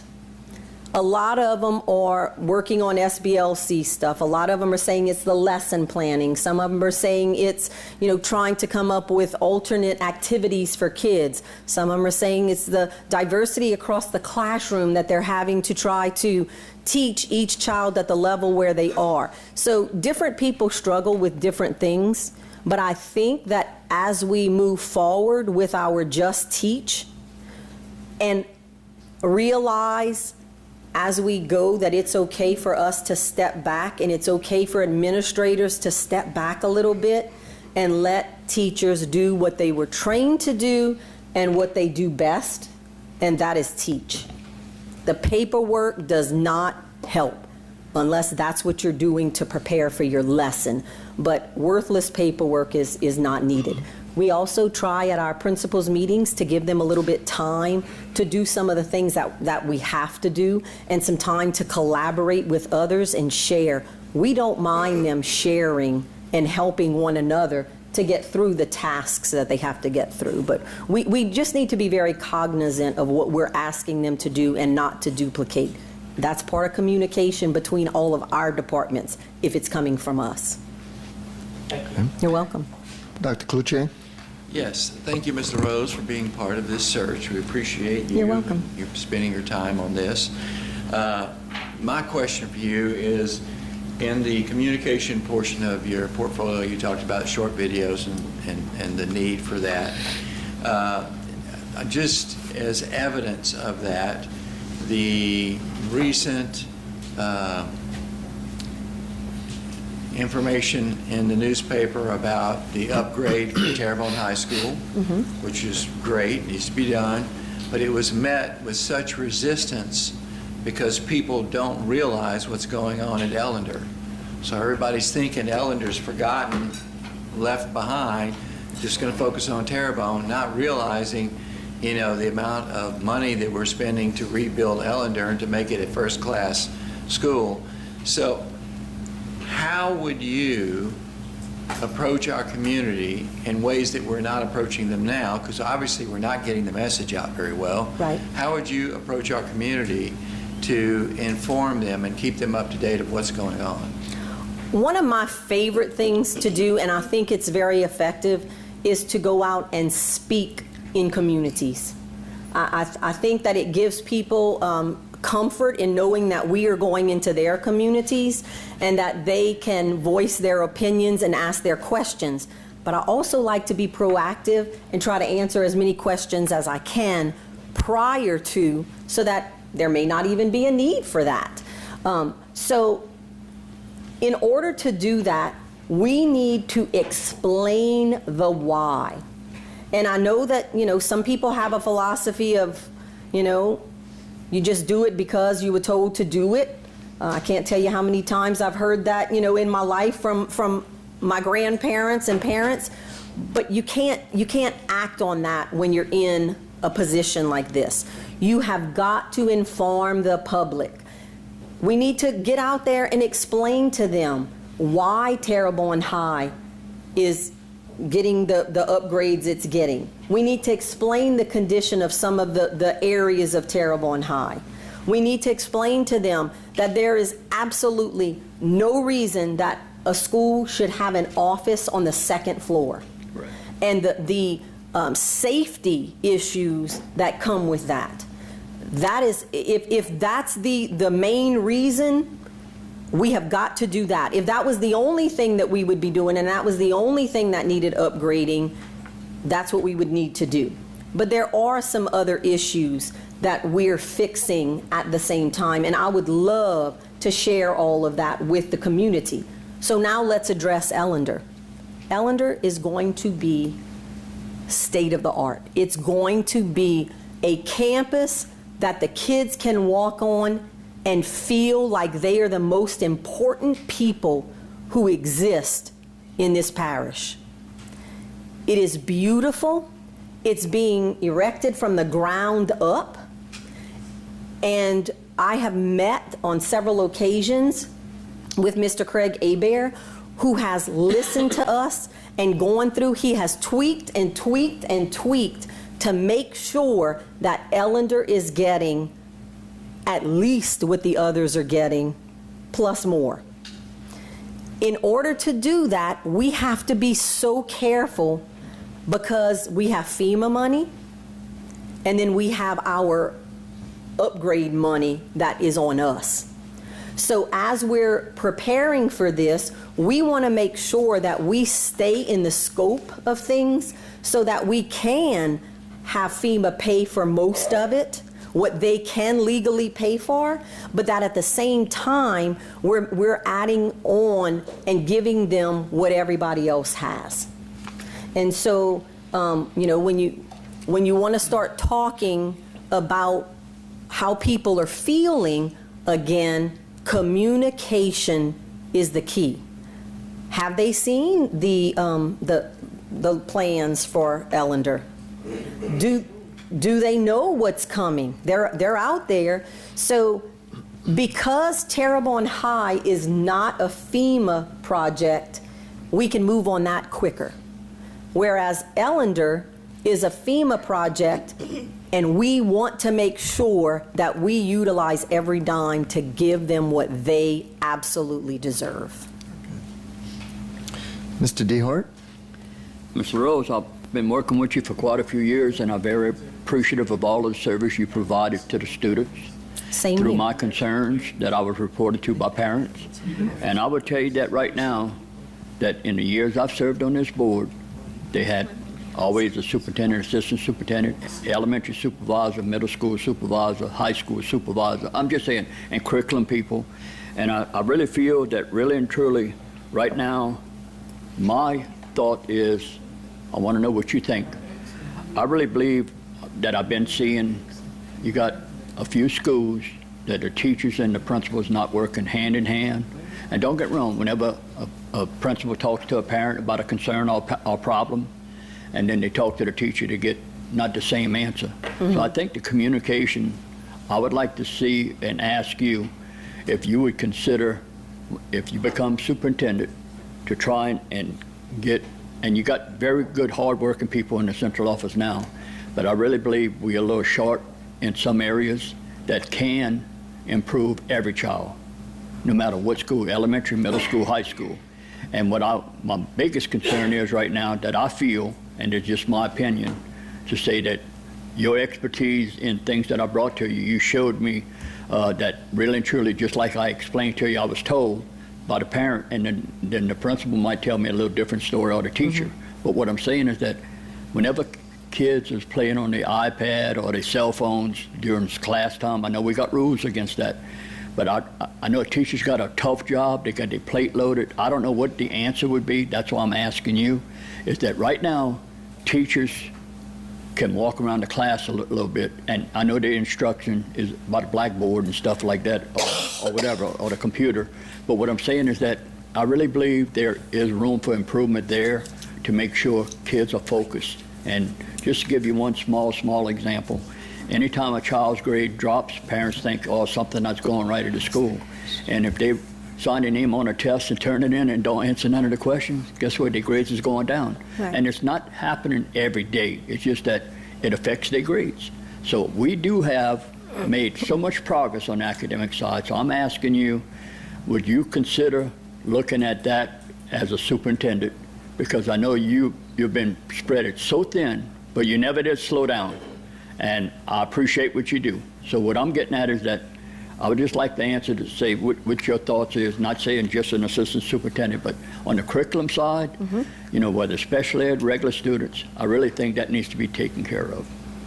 Okay, that was a lot of information. Yeah, I know. So, and that's You great. done heard it from me before. Because I have a lot of thoughts on all of that, more than I can share with you tonight. But first of all, I heard that sometimes parents or you get information from a teacher, and it's different than information from an administrator. Yes. Before we start trying to add personnel to fix a problem, You got to fix that. we got to know what the root of the problem is. Yes, ma'am. We can't fix something thinking that throwing money in it and putting new positions is going to fix it. We have to make sure that all of the people that we have on our buses are all going in the same direction, and they're all working together for the benefit of students.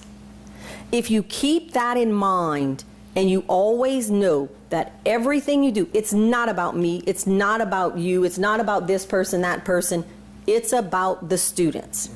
And so when we keep that in mind, we need to first find out why the conflicting information from people that are in the same building. Thank you.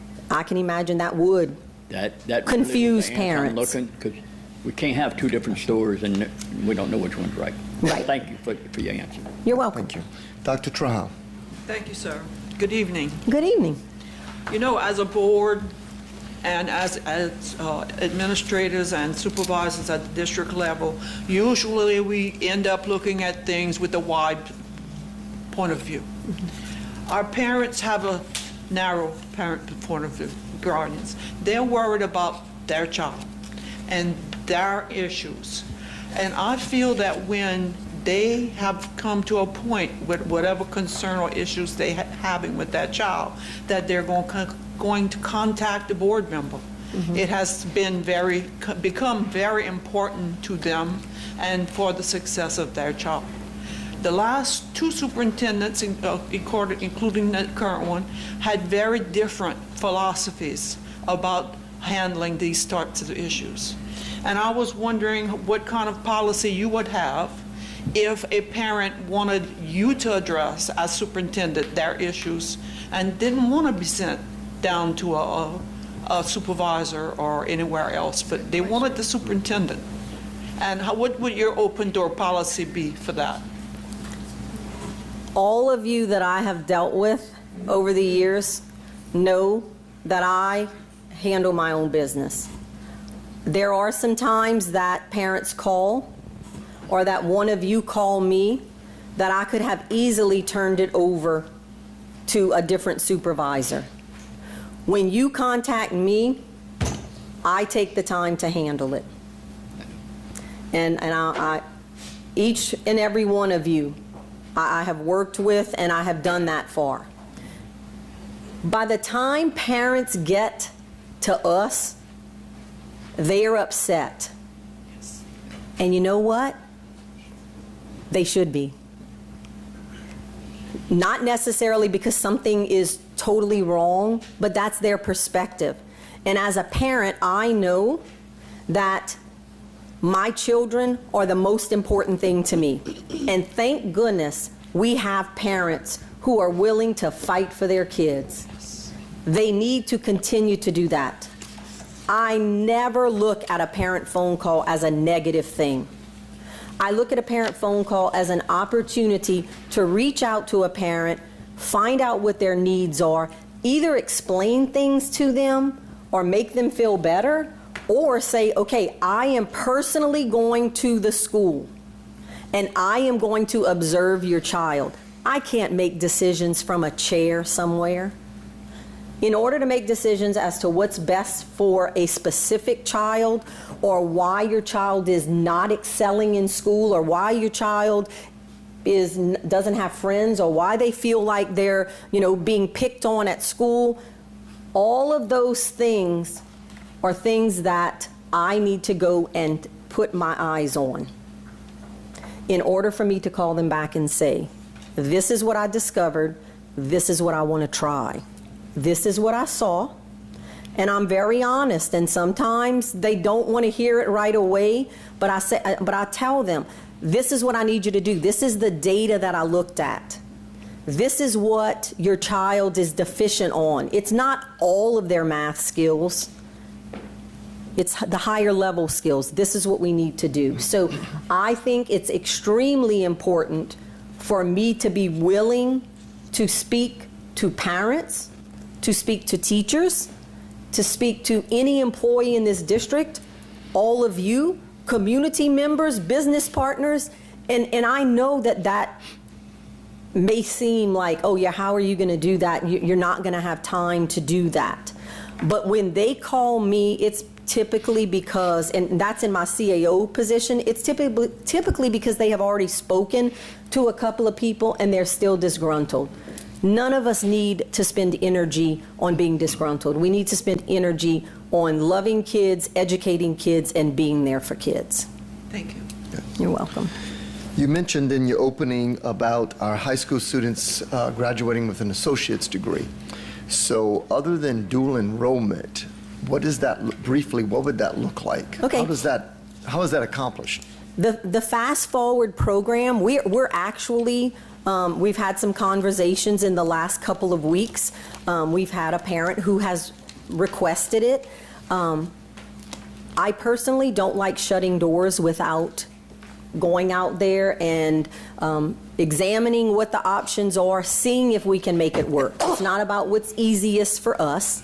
And so there are some school districts out there who offer the Fast Forward program where kids, a lot of times it's seen with a 4x4 schedule, and that is a whole nother ball of wax. So I'm looking to see if it can be done with our current schedules and how that can be done without just saying, no, we can't do it. So the kids get most of their foundational learning and their credits in 9th and 10th grade, and then that allows them some extra time in 11th and 12th grade to either spend some time at our local education facilities getting dual enrollment credits or going on Edgenuity possibly and getting those courses. So we are in the examination phase right now, researching that just to see what else is there that we can offer to our students if we want different results. We can't continue to do the same thing and expect different. Very good. Thank you very much. You're welcome. Well, thank you, Ms. LaRose. Appreciate your time. Everybody give her a hand. Thank you. All done? Oh, thank you. I'm sorry. You were supposed to do a 1 or 2 minute conclusion, if you have one. My bad. I'm messing up. I need a break. It's been a long night. Yes. I just want to thank you all again for giving us this opportunity. And I want to thank all of the people in our audience who came out tonight to support this decision. It shows what our community is about.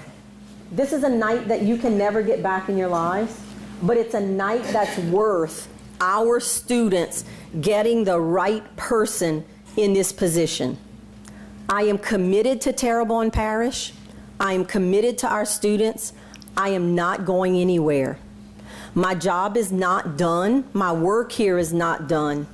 And our kids deserve the best that they can possibly get. So I appreciate you putting forth so much time and energy into this process. I know that it's a difficult decision for all of you, but I just want you to know that I am ready, I am prepared to lead with confidence, knowledge, and integrity for the people in Terrebonne Parish. Very good. Thank you. Thank Let's give you. another round. We'll take a short break. We'll be back with more of the superintendent candidates. Don't go away. This segment was brought to you by Buick. Exceptional by design.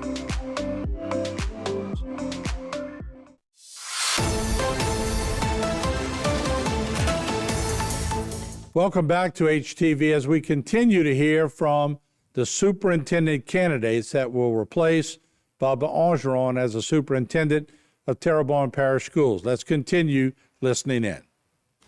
Next up, we have Dr. Clarence Robinson Jr. Good evening to everyone. How you doing, sir? What we're going to do is you have about 10 minutes of presentation. Okay. After that, then we'll have each board member ask you a question if they wish, and then you'll have a closing. Thank Okay? you. So whenever you're ready, sir. Okay. Okay. Good evening to everyone. Thank you to the board for allowing me the opportunity to be here tonight. This is certainly a privilege and an honor to be with you. Just a very little bit about me. I am actually born and raised in this area, Thibodaux, Lafourche Parish, but I spent most of my adult life, most of my professional life has been outside of the state and in and out. I had the opportunity to work in East Baton Rouge Parish for 2.5 years and served as their chief academic officer for 2.5 years prior to moving to Ohio. I did teach in Lafourche Parish for about 2.5, almost 3 years when I started off my career in teaching. And so I've served in various capacities as teacher. I've served as a superintendent, consultant. I've also served as an assistant, which we call an instructional director in Prince George's County, Maryland, where we had 131,000 scholars there. And we had 215 schools and centers in that district. So I've had an opportunity. I've worked in rural school districts. I've worked in urban, suburban, small school districts where we had about 5,000 to, as I said, I've worked in school districts where we've had 131,000. Always been consistent, and the focus was always on children. And so, and no matter where I've worked, that has always been the focus. And so as I continue to move on the journey of education, it's always going to be about children. and ensuring that they receive a quality education. I am a graduate of Thibodeau High School. I was just sharing with Mr. Nick, the technology guy, that at the time I had the option of going to HL or Thibodeau High School. That was the last year that Terrebonne Parish would allow that because of where we geographically located. But I went to Thibodeau High School, attended Nicholls State for a while, but I graduated from Southern University and got my master's from Troy State University, specialist and doctorate from Argosy University in Sarasota, Florida. And as I said, I've been a classroom teacher in various other roles within the school district. And again, just happy to be here tonight to share with you all, and would love the opportunity to be able to serve in the capacity as superintendent of schools. I did provide for you in this packet just a little bit, just a message for myself, and outlining my commitment to excellence and the commitment to serving the scholars and the families and community here in Terrebonne Parish. Why Terrebonne Parish? It's not a calling for me. I mean, it's not a job for me, it's a calling. This is not a resume builder. This is not something I want to do for a short amount of time and leave and go somewhere else. I'm home now and would love the opportunity to be able to serve in the community. And I kind of feel like I'm from Terrebonne Parish as much as I'm here during the week because it's only 15 minutes away. So, but everything I do is primarily here. Also, to provide equitable services. When we say educate, engage, empower every student and every day, I want to make sure that we are living up to the mission that we set for the school district. A big lover of the arts and career technical education and career academies. I'm a sports person too, but generally the sports that I like are usually tennis and golf, and I'm learning golf, and I love football, but I don't understand football as much as I understand some of the other ones. But you'll see me at football games as well. I've been in education for over 20 years, probably closer to about 25 years in education. And as I said, I've served in various capacities and various size of districts. My expertise is in turnaround work, budget, transformational work. Had the opportunity to implement in East Baton Rouge as a chief academic officer, work with them on the career academy work that we were establishing there. And I'm just one who believes in innovative ideas, suggestions, recommendations, things that we can do. I'm an out-of-the-box person. Things that we can do to help our teachers, to support them, the administrators, but also to assist the students. My leadership, I'm a very forward-thinking person, very progressive, innovative. I'm an ambassador for change when it's appropriate and where appropriate. Very collaborative, very strategic, very data-driven, and very results-oriented. And I also provided for you on this front and back, but I provided for you various accomplishments that we were able to do in my previous superintendency. And there's also a video there that you can watch, which will give you even more insight as to who I am and my background when it comes to instruction and looking at the accountability system for the school district.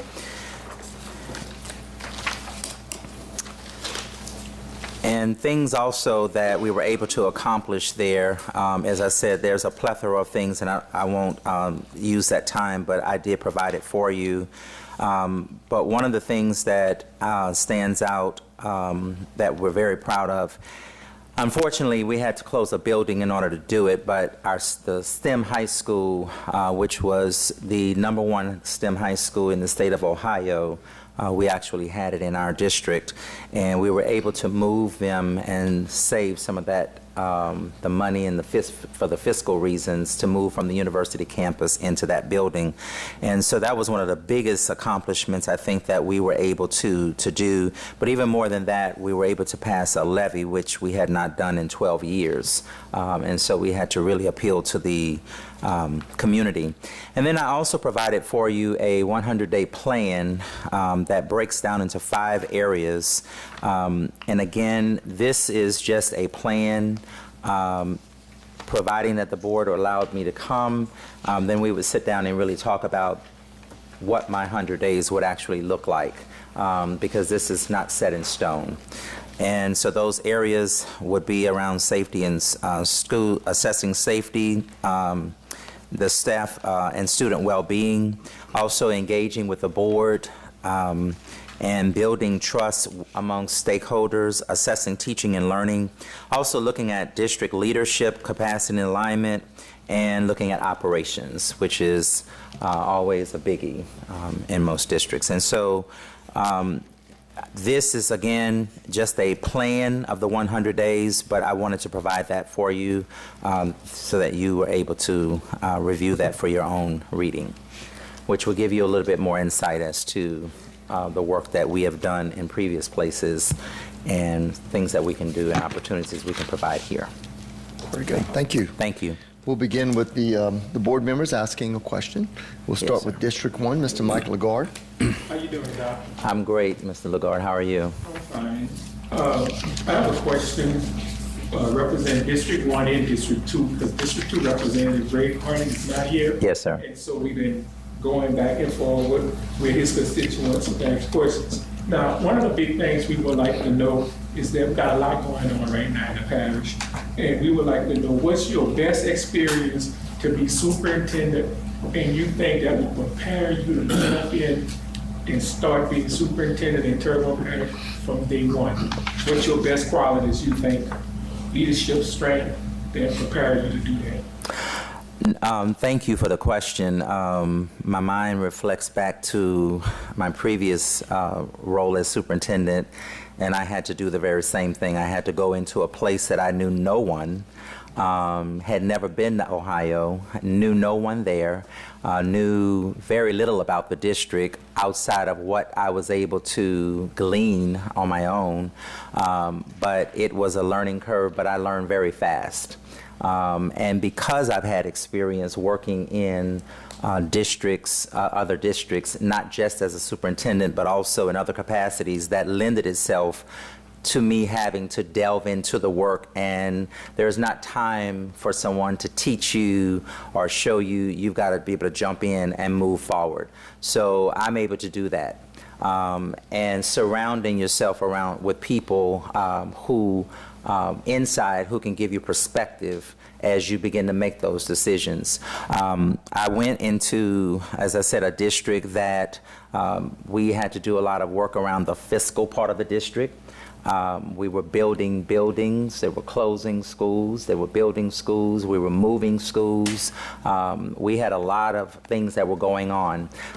We went into a district where the very first thing, and I would ask the board, is to be able to do a transition report, which would give me great insight as to what is actually going on in Terrebonne Parish, what does the board like, and what does the board not like? What things do the employees like and not like? And that would give me information so that I'm able to make informed decisions. But I'm a fast learner. I'm able to collaborate with people.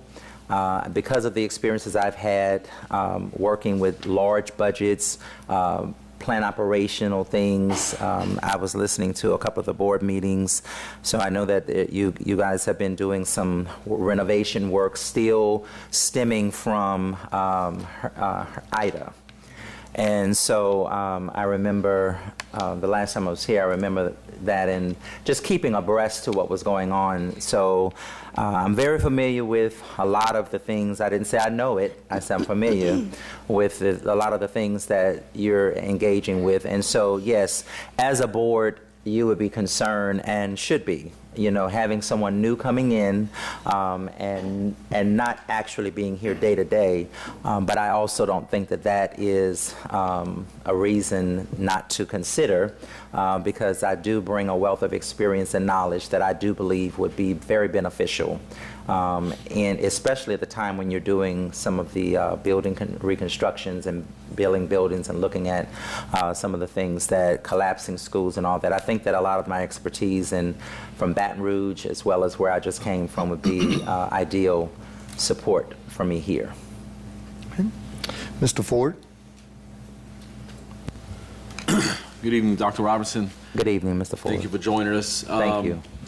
One of the issues that we're facing, and I'm going to ask the same question I asked the other candidates, is with regards to lower enrollment due to the increase of private schools, charter schools, and other areas. But as a result, we seem to have put our special ed students and their families in a position where they've become what they consider an afterthought. And I'm asking, as superintendent, what would you do to change that? What would you do to make them priority again, and how would you let them feel this is a place they belong? Thank you for the question. I really appreciate it. I go back to the transition report because exactly what you just said, parents would be interviewed, scholars would be interviewed, teachers, staff would be interviewed. And so it would be important for me to hear their voice and perspective on things, which is something I'm very big on. Because I don't like to just jump in and delve and make decisions without having information. And where do I get the information from? From parents, from our scholars, whether that's having meetings, because I don't mind having meetings where I've had several meetings. I've had advisory groups, and I think that's important because I want to hear people's voice in the work before we make decisions. The key thing, especially with, and that is a very delicate population of scholars within any school district, it's important for them to know that they are a priority. And with me, not just special education, but all scholars, across the district is a priority. But it's important for those families to know, number one, that I'm sincere and genuine when I say, I do want to hear your concerns. What are those concerns? You will find that I do a lot of writing. I'm always charting and writing and processing things because I want to know what are we currently doing and how can we embrace the request of these families. Even as a board member, I'm sure that that's a very important, passionate point for you as well. But how can we embrace this so that these people feel a viable part of Terrebonne Parish? We can't afford for our scholars to leave and go to charter and private schools. I did a lot with recruitment to the point that as a superintendent, I went door to door, on foot, knocking on doors, getting kids to come back to our district, which we were able to do. It wasn't as much or as many as I would have liked, but the efforts did pay off. And so people need to know that you're a person who they can access. And they need to know that you're somebody who, when they see you, are they going to have to schedule an appointment, or can they talk to you? And it depends on where it is, but I'm just saying, I want people to know that I'm very approachable. And so if there's in this particular situation, I want to make sure that all families, but especially those delicate population, whether it's special ed, whether it's ESOL, not sure exactly what we refer to it here, might be EL, but that's another delicate population of scholars who sometimes they do feel left out. Thank you. Good. Mrs. Benoit? Thank you. Welcome, Dr. Robinson. Thank you, Ms. Benoit. And thank you for the candy. Yes, ma'am. Some of my favorite. I didn't eat any of it, though. Okay, and I also want to thank you for being very upfront with the situation in Akron and having your attorney write the letter and some explanation about that. But I see you before us, you're highly educated. I mean, you have terminal degrees, you are very well-spoken, you have many accomplishments that you actually did there in Akron. So I still feel like there's a disconnect. I don't get it. And, I mean, is there any light that you can shed on this for us? I would be more than happy to. I'm sort of limited on what I can and can't say, but I would be more than happy to have further discussion with you on it. But what I will say is that who is standing before you today is the same person who interviewed. I had 3 boards within a year and almost a half in Akron. The previous superintendent sort of went through what I went through, was there about the same amount of time. So in 4 years span of time, you actually had 2 superintendents. And I'll just say that maybe things are not as cultured as we would have thought they would have been even now. But I asked the board when I went there, please tell me, what do you want? What type of superintendent do you want? Here is what I can offer. Here is what I will do. But I need to hear from you what you want. I got my marching orders and the work began. I'm still sometimes wondering the what, the why, the how. And I was actually talking with one of the former board vice president on my way here this afternoon. And she said, you just go there and look at the things that I said, well, it's not what I have done, it's what we did, right? And so when you look at this page, this is not me, this is this was us and we, because I can't do this work alone. Sure. I don't have the bandwidth of the work, the power to do that. It has to be a collaborative effort. And so it was, I think for a lot of it, it was personality. And if we don't like you, then this is what we're going to do. Media, of course, is going to do their job, but they too were greatly misled. And so unfortunately, the picture that was painted is not at all who I am. I'm a very collaborative person. I will sit down, I've had I still have numerous conversations during the holidays, people texting. I had built relationships with city council people, state people. It was just one of those situations that is just very unfortunate.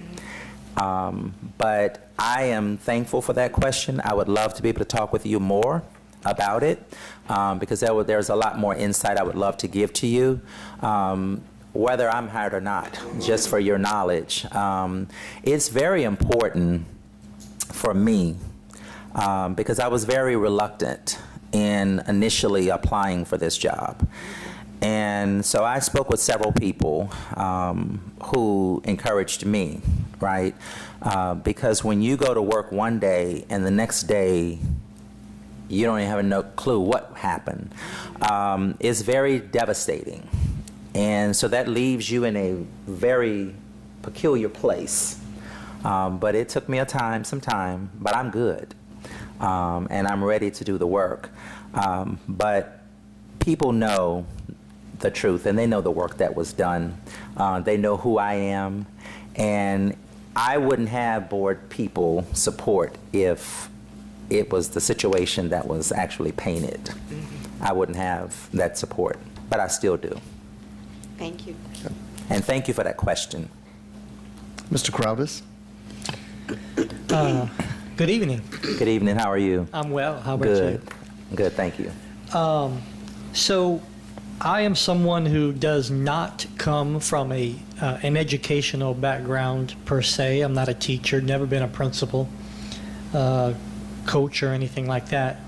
So if you could, I would like you to give me a little bit more insight as to what is a change agent and what does progressive mean?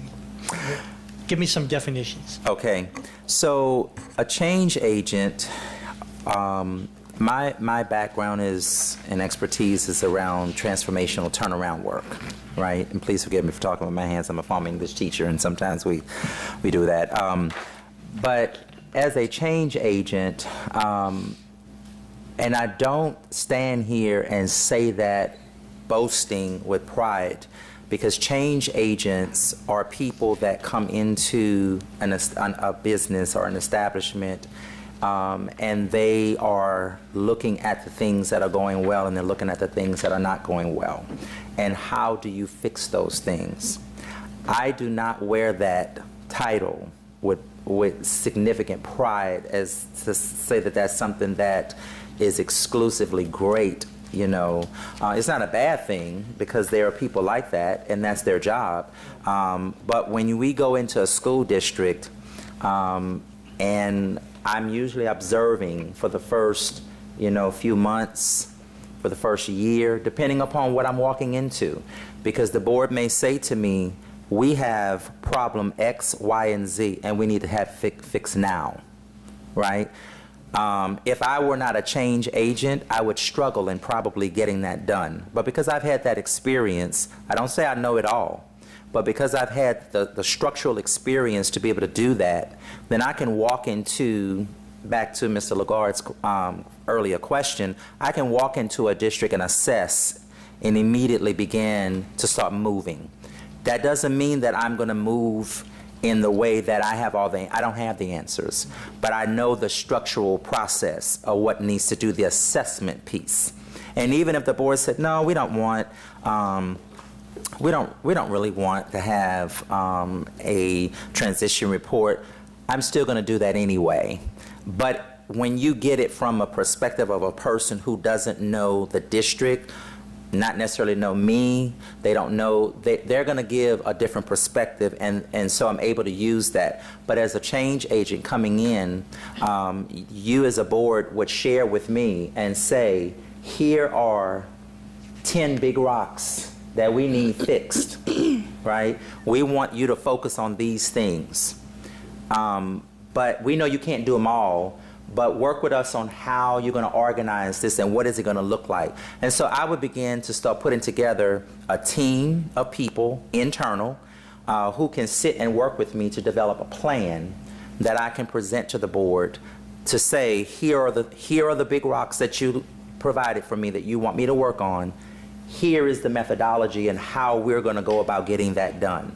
And here are the key people, because you certainly would be a very key stakeholder in this work, but here are the key people who are going to be leading the charge, because I can't do it all, right? But I can be at a higher level working with those people and allowing them to move and do the work, and then we're bringing back and we're reporting and sharing out to the board. So in a nutshell, that's what change agents do. They are not popular people, because when they come into districts, they're assessing. And, we might be doing something that fiscally is causing us a little bit of a strain. And when you go to change that, and change doesn't happen overnight, you have to, in certain situations, sometimes you don't have time to gradually change something. It has to be changed immediately. But then there are times when you can gradually change it, right? And I prefer those gradual moves rather than coming in and having to change, because I've had to face that too.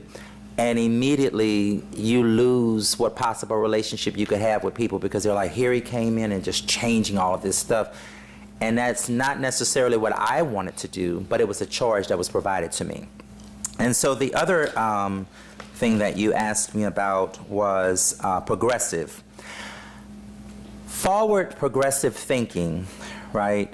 As I said, I think outside of the box. And if you want me to do something a certain way, I need you to tell me, we want you to do this, and this is how we want you to do it. Because if you tell me we want this done, and you leave it up to me as to how we get it done, then I'm going to do what I, number one, know what's best, but I'm also going to be looking at current research and looking at districts across the United States, across the state of Louisiana, that are doing whatever you're asking to be done. Let's say, for example, hypothetically speaking, you say, well, you know, we're losing a lot of ninth graders, and we really need to, we're losing enrollment, right? And we need to figure out how do we increase our enrollment of our ninth graders, right? So what I'm going to do, because my dissertation work is specifically in that area, right? So I'm going to look at career academies and freshman academies and look at how we can encapsulate those kids in the work. I don't have a problem, and I will, and I have done it. I will have a meeting. I don't care where it is. It could be in Walmart. I don't care. I'll go. I want to hear from the parents, what do you want? What is prohibiting you? Because when I went knocking door to door, what is prohibiting you from your child coming to Terrebonne Parish schools? What don't you like? What do you like? Now, that doesn't mean that we're going to be able to fix it all, right?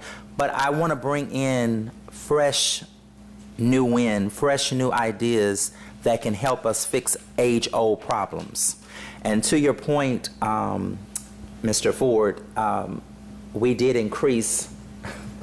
It was a good thing, though, but we increased our special ed population by leaps and bounds in Akron, to the point that we were moving them around because we had schools that just didn't have any more space. But you have to be in this role, you have to be hands-on. You have to be a foot soldier in the work. You can't be at this level and expect the things to get done. You got to be in the work. That doesn't mean you're doing it, but you have to have a working understanding of what that is. And so I know that my mindset, I may look at things in different because I've had different experiences, but then how do I bring that and marry that and merge that with the mindset of what people think or how they feel here, so that we have a happy medium. Thank you, sir. Dr. Cloutier? Yes. Thank you, Dr. Robinson. Appreciate you spending your time with us this evening.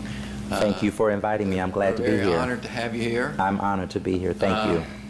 My question to you would be, what would be your plan or your approach for our community? I feel like, you know, we have a very successful school district. I feel like we're doing a good job. Certainly there's room for improvement, but I'm just not sure that we are communicating our victories with the community in a way that's really getting the information out there. I think we do a better job of that. Yes, sir. You know, a lot of times things are taken for granted because you just don't hear anything, you know. Mm-hmm. What would be some of your ideas to engage our community with Terrebonne Parish School District and how we're moving forward with their children? Thank you. I appreciate that question because that really speaks to a lot of the work that we were able to do in Akron. Number one, I was in church services every Sunday, and I was visiting a different church. I didn't care about denomination. I was in the oldest historical church that was in Akron, and I think it was all Caucasian, white, and I think you might have had 2 or 3 black people in that church. But I was right in there enjoying church right along with them, right? And so I had the opportunity to go. I would go to churches, and after church, I would meet with constituents. Anybody that wanted to meet with me could meet with me. They could ask whatever they wanted to ask. Every week, I would do what we called APS Matters, and that was a video that I sent out every week to all families and the community. It wasn't just our parents, but our community. So as I'm out and about doing my listening and learning tours each week, I was gathering phone numbers and email addresses, and people were able to get the newsletter. They were able to get the videos. I would do so many videos because I would film. I felt like an actor. I was filming maybe 3 or 4 in one setting, and they were going out each week, and our technology, I don't want to say that too loud, but our technology person was helping me get that out. Communications, rather, was helping me to get that out. And so I would be in Walmart, I'd be at a grocery store, right? And the kids would say, I saw you on TV. I said, when? On TV? And I said, you sure it wasn't a video? Yeah, the video. Because I made them 2 to 3 minutes. People don't have time to listen to lengthy stuff. And you got to encapsulate them in 30 seconds to a minute, 2 minutes, and that's it. After that, they don't have time. So we would do that. I also would do what I call fireside chats, APS talks, where, again, I would go out into the community. I would just see you as a citizen at this grocery store and say, hey, Dr. Clocher, do you have any friends around town that I could talk to? I'd love to talk to them about the school district. I'd love to hear about how they feel like I'm doing. I'd like to hear what they think that we could do better as a school district. How can we reach them? I actually talked to some of our charter and parochial parents. I know it was kind of brave, but I did go talk to them because I was trying to get them back. And so I asked them, why charter and parochial, and not because we have everything we have more than what they can offer. And I didn't get what I wanted back from, but some of those parents said, well, we didn't even know that. I said, well, you're paying taxes and we have it right here, and it's free. You don't have to pay to come here, right? So I think also I was a part of the Rotary. I was part of Kiwanis. I was a part of the 100 Black Men. I was a part of, I wasn't, even though I am a member of Kappa Alpha Psi Incorporated, Fraternity Incorporated, I wasn't a member, but I functioned with them. So I was able to do some things with them and get out and meet community people.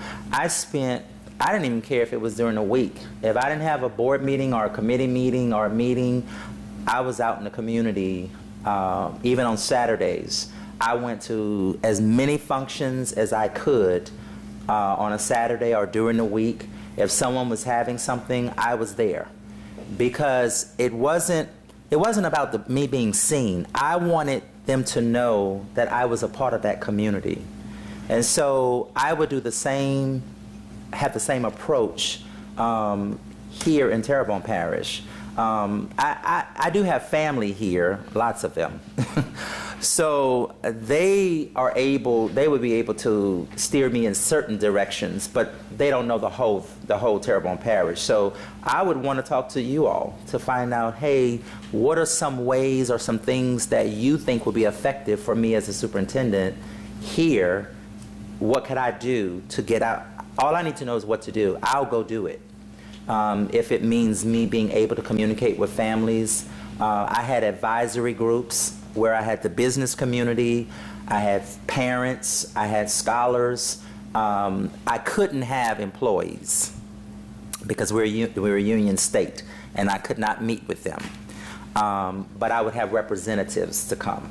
And so, and that's the joy of being back home in a non-unionized state, because you can actually meet with people. Because a lot of times I wanted to meet with the teachers, I couldn't meet with them. I couldn't talk to them. I had to go through their union, which is, to your point, I can talk to you more about that. But I would love to hear ideas that you have. I mean, I have a plethora of them, of things that I did, but just because I did it somewhere else doesn't mean it's going to work here. And if it does, I might have to tweak it or change it so that the community, because at the end of the day, I don't want the community to see me as a person who's sitting in this Eiffel Tower and you can't talk to him, you can't get to him, like we don't see him.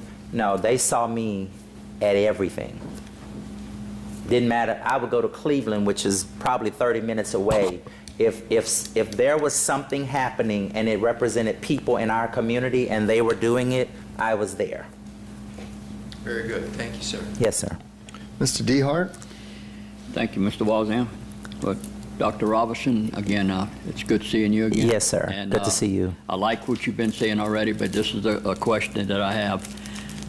It's on the same track that you've been discussing with every board member, is that right now, whenever students are not achieving what the parents expect them to achieve, and it's not their fault that they have to, mother and father both are working. But at the same time, we need to know what can be done to help improve their status about what they think's happening. And this is what I'm going to give you an example very briefly, is that we have a great academic program. We have a great career path, so children have choices. And that way, whenever they earn TOPS or any kind of program and they go into college, many students change their career. Yes. Because they really don't know what they want. Right. But I really believe that if we could meet more, I'm talking about whether it's board members, staff, central office staff, to try and visit, not every time there's a PTA meeting at a school, but to have that communication.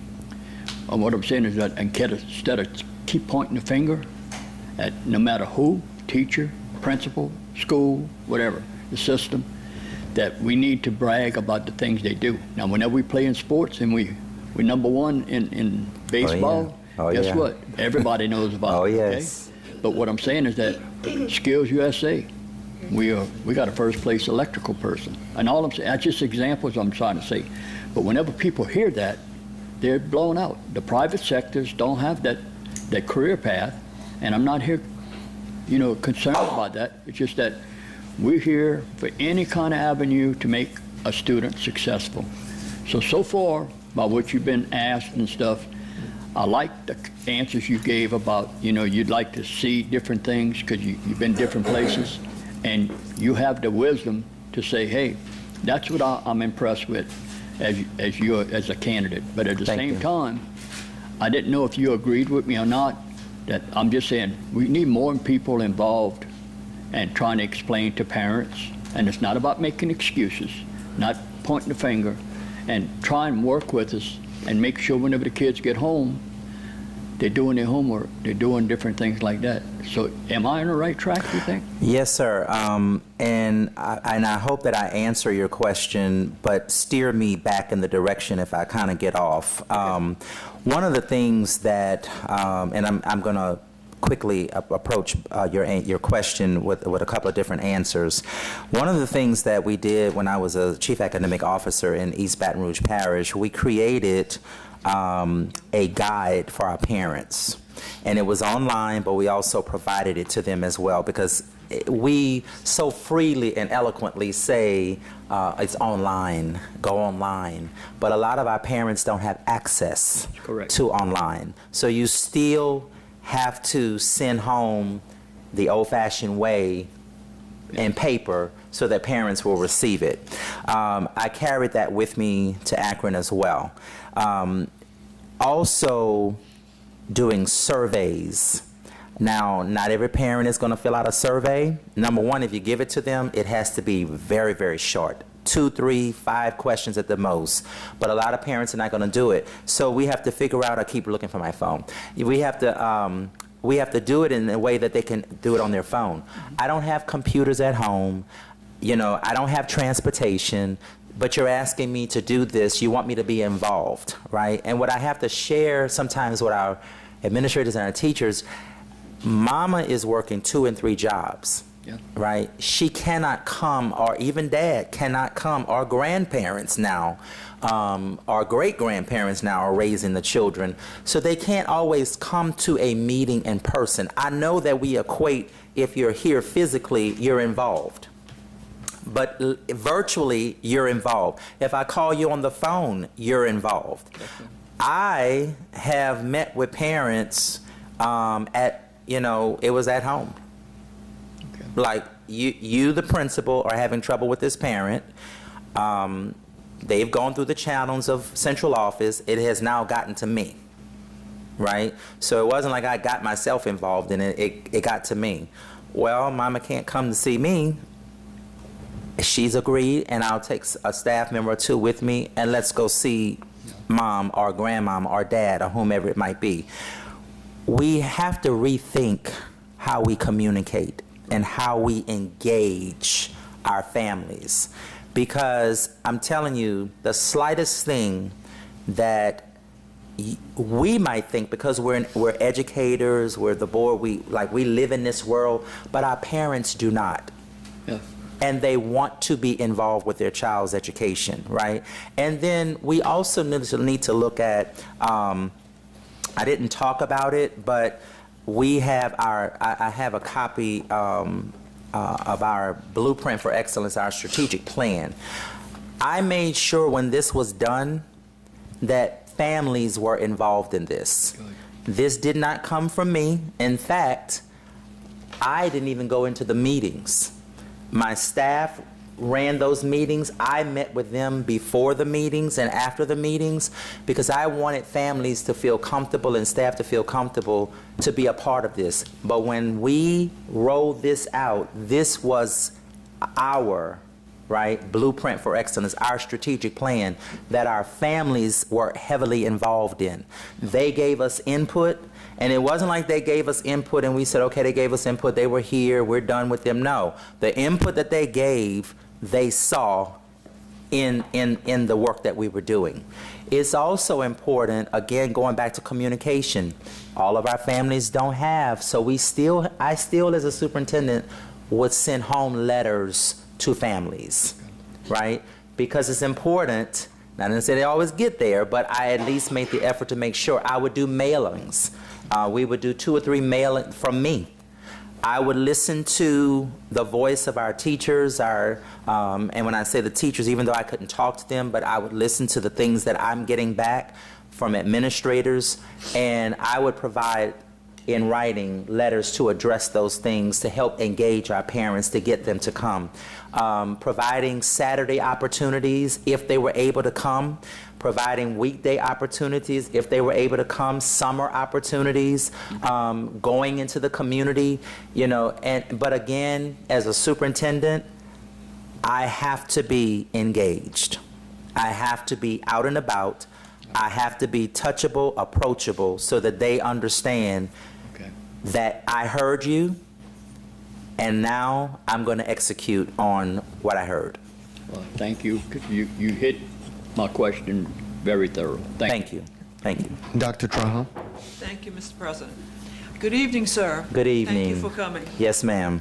I prepared a number of questions to use this evening during this process with all of the applicants. You have addressed every one of them. Oh, I'm sorry. But I want to give you a chance to go back to let us know more about who you are. Sure. You've given us a lot of information. So the question is, why Terrebonne? Why Terrebonne, the district in August of 21 that had every school but one damaged by Hurricane Ida? Why Terrebonne when we're still in a place where we have campuses in modulars? 3 of our campuses now are in modulars. 2 others are still displaced. 4 others are still awaiting rebuild. So, and within all of that turmoil, this district has been able to rise above and bring our students' academic success up. So we're very proud of that. So why Terrebonne? Why not? And this is my second go-round coming. So obviously there is something that I like about Terrebonne Parish. And I know I wasn't born and raised in Houma or in Terrebonne Parish itself, but being so close to the area, I consider it home. And you're absolutely correct, because I was looking at the data for the schools, looking at the report, and the district academically is doing well. We can, everything can always improve, but I'm very pleased that, of the work that is being done. And so that's attributed to our families, to the scholars, to you as a board, to administrators, and to the teachers and the staff, the paraprofessionals, the bus drivers, the cafeteria workers, the custodial people, everybody, Because when we say staff, sometimes we don't articulate that clear enough, that we're not just talking about teachers, because everyone, the school secretary, the crossing guard, all of those people help to make that difference. And so why not Terrebonne Parish? Your issues that you're having are unique to you, but everybody's having issues, no matter where you go. And so if I'm looking for a perfect place to go, then I could stop now, because that doesn't exist, right? And I don't mind hard work. I don't mind hard work. I will roll up my sleeves. When I worked in East Baton Rouge Parish, I was working with contractors on some of the buildings that they were building there. As I was in Akron, I personally, as a superintendent, was working hand in hand with the facilities supervisor, even though he was leading that work, but I was right there with him. I was meeting with those contractors myself along with him, letting him do his job, but I wanted to make sure that I stayed on top of that, because when the board asked me questions, I didn't want to be sitting there saying, oh wait, let me get so-and-so. So-and-so might come and answer the question, but you believe that I too know the answers to those questions. It's not that I know everything or need to know everything, but I need to have a working knowledge, because if you called me and asked me a question, I don't want to be saying, well, I'm not really sure about that, let me get back to you. I'm not saying that I might not say that, but for the most part, I need to be batting at least 99% that I'm able to answer the question, or I can give you a working knowledge, response to the question. So why not Terrebonne Parish? It's even though geographically it's a very large, spread out district, but it's a manageable district. I like the mid-size of it, because you really can become very personal with people. When you're working in places that I've worked, where you have 131,000 students and 215 buildings, it took me about 5 years to get to know everybody, and by that time people were going and coming. But in this case, you get to know people personal, and it's home. It's home for me. And I'll be honest, I would have never left here, but the opportunities are not always provided. And so when this opportunity came about, I said, after talking to a few people, I said, I'm going to apply. And I was intentional in making sure that I was upfront from the very beginning, because I have nothing to hide. But I had to get to that place where I can stand here tonight and talk to you with pride, and not because that's something I have to be ashamed of. But why not Terrebonne Parish? I believe that with my expertise, I believe with my experiences, you have experienced people here already. I would love to join the team and work with them in collaboration to help take us to an even different level. Going back to what I was saying in terms of the progressiveness, my mindset, I've always have ideas. Sometimes you have to say, okay, you did 2 or 3, let's wait on that, right? But it's because I always want to know what I could do more to help kids. What can I do more to help our district? Because I want to get from that number 29, and I want us to be first.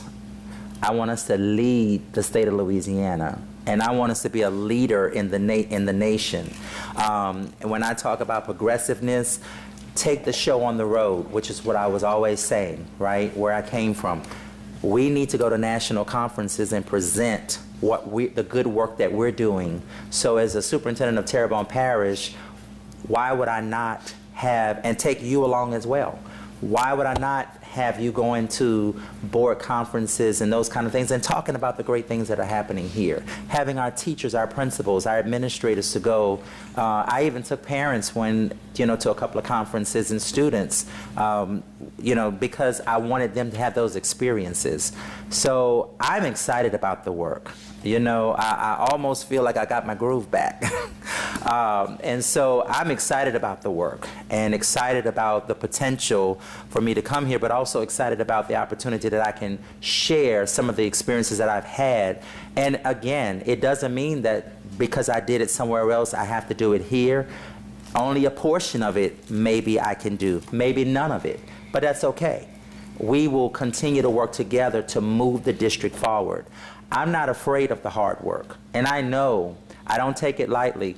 I'm still trying to help get our house together from Ida. My sister's house had to be totally torn down. So I understand, I really do, and I had to do it on my own. I never knew I could put down floors and all those other things, but I learned how to do it because of course the insurance didn't stretch, so you have to stretch the money the best you can. But hey, I feel like I can do carpentry work now, a little bit of it, and I wouldn't be professional. But why not? Okay. Thank you. Yes, ma'am. Dr. Robinson, why don't you just do a minute closing, and Okay. thank you for your time. Okay, you should have told me 30 seconds and I'll do a minute. Okay, No, I'm just 30 joking. seconds. No, I'm just joking. Thank you so much again for inviting me. Thank you for the opportunity, Ms. Benoit, I think that was a good icebreaker for that question because I don't have anything to hide. And because if I did, I wouldn't have even sent a packet in. But I am very appreciative, very humbled for the opportunity to be standing before you.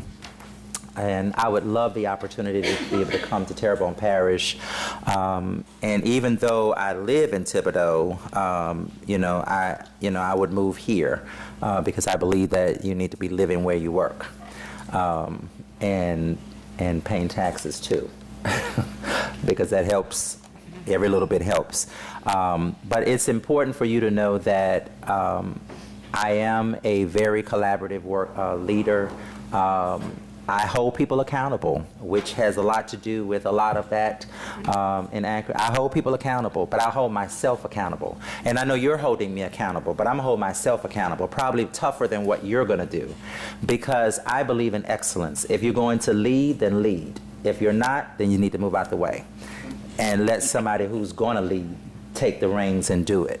I am not from here in a sense that I haven't worked professionally here but a couple of years. So I know that people would say, well, we don't do it like that. Okay, and I understand that, but can we look at things a different way? Through a fresh lens, through a new lens. Maybe my idea wouldn't be good, but then again, maybe it would be. Right? I'll give you a very quick example, and I'm going to take 2 minute seconds. This speaks, Mr. Crowders, to what your question was. I wanted to appreciate every employee, right? And so there was a battle because that's not the way we've done it before. It's always just been a Teacher of the Year banquet, not an employee. And I wanted it to be sponsored by the board. I wanted to be the board awards, where the board gets that recognition for acknowledging the employees. And so that's just a quick example that, when you say a change agent, I know we haven't done it that way, but is it something, a policy, or is it? Now, do I believe in traditions? Absolutely, I do. And so I don't believe that you just come in and no, I think that you work with people, and over time, things that need to be changed, people will agree and work with you on change, and things that don't, leave it alone, right? I don't care if it's been like that for 100 years. If it's working and it's effective and it's keeping people happy, that's all that matters to me. But I am a person who will get down in the mud and work. I don't have a problem with that. I want you to know that I'm somebody who you can get to know personally. Call me. I don't care if it's at night. I'm up late, so you can call me. If it's on a Saturday or a Sunday, if I miss the call, I'm gonna call you right back. We can go to lunch, breakfast, whatever. I want to work with a board who I can feel like it's a family. And there are going to be times when you're not going to be happy with a decision that I've made. And there are going to be times when I'm not happy with a decision that you're making me make.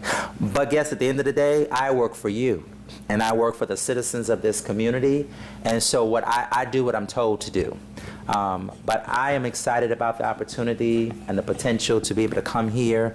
And there's so much more that I would love to share with you about various components of the work that I did, that we did, not I, but we did in Akron, that I think would help here.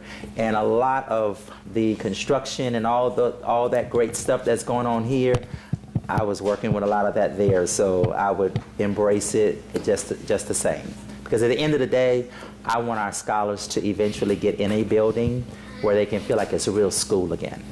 Thank you, Dr. Robinson. Appreciate your time. Thank you.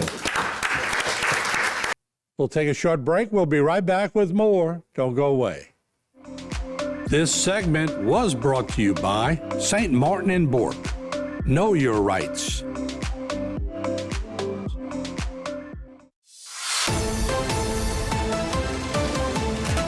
And welcome back to HTV as we continue to showcase those 5 candidates that are up for the superintendent job here in Terrebonne Parish. We continue now listening in as they give their presentations and answer questions. Okay, Mr. Torbett, we're ready for you, sir.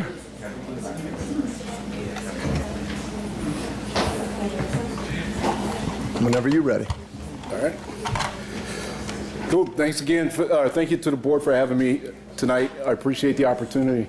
For those that aren't familiar with me or don't remember from last time, born and raised here in Houma, graduated from HL, last of 4 to do that out of my family. Upon graduation, attended Nicholls State, finished my undergrad in '94, finished my certification in '99 in special ed, finished my master's plus 30 in 2000, and then eventually went back to finish off my coursework that I needed for superintendent as well as supervisor of instruction. Began my career as a special education teacher down at Bayet LaCache, spent 5 years down there, did 1 year at HL, and then I got into administration in '01. At Evergreen as an assistant principal, did that for 4 years.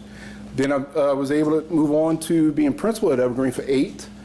In that time, we saw a lot of good growth, a lot of good people working with me to get to that point. If memory serves me correctly, we grew about 20 points or so over the course of that 8-year period. We were recognized as a top gain school, as well as I was fortunate to be recognized as middle school principal of the year for the district as well as for the region. And in 13, moved on to South Terrebonne as 1 year as an assistant. And then I was fortunate enough to be promoted to principal in 14. In those 4 years, we were recognized as a top gain school for twice, as well as I was, again, fortunate enough to be recognized as high school principal of the year for the district, as well as a state semifinalist for that program at that time. We added things such as forensics and things like that, courses to enhance what we offered our kids and that kind of thing. I think those things contributed to our growth. Moving on in 18, I became supervisor of secondary schools. Spent in the 4 years in that capacity, working with various funding sources, working with various grants, Perkins, CDF funds, SCA funds, and so on, to enhance the programs that we were offering. Some of the things that we focused on was the CTE program, such as we enhanced the welding as well as the auto body repair by adding virtual reality type trainings. It allowed students to practice and get their techniques down pat without, say, having the risk of dealing with dangerous chemicals or dangerous equipment. As we all know, in a welding shop, God knows what could happen. But they were able to refine their skills and in a safe environment and just press reset if they had to start over. We added the opportunity for kids to take more dual enrollment courses. We recognized that some of the limitations that we were putting on the students wasn't because of funding, it was just because we were putting limitations on it. And so when Mr. Ogeron and Mr. Martin worked with me to, let's not necessarily relax the standard, but at least give those kids who are capable of taking more courses the opportunity, and it's on our dime. So it was money that was only earmarked for that reason. So, so we're proud of that kind of accomplishment as well. I'm proud to say, too, working with the team that we had at the various schools at that time, the 4 high schools, 3 of which were A's at the time in my tenure as a secondary, not solely because of me, but working with a good group of people that allowed those students to achieve and those schools to be honored for those situations.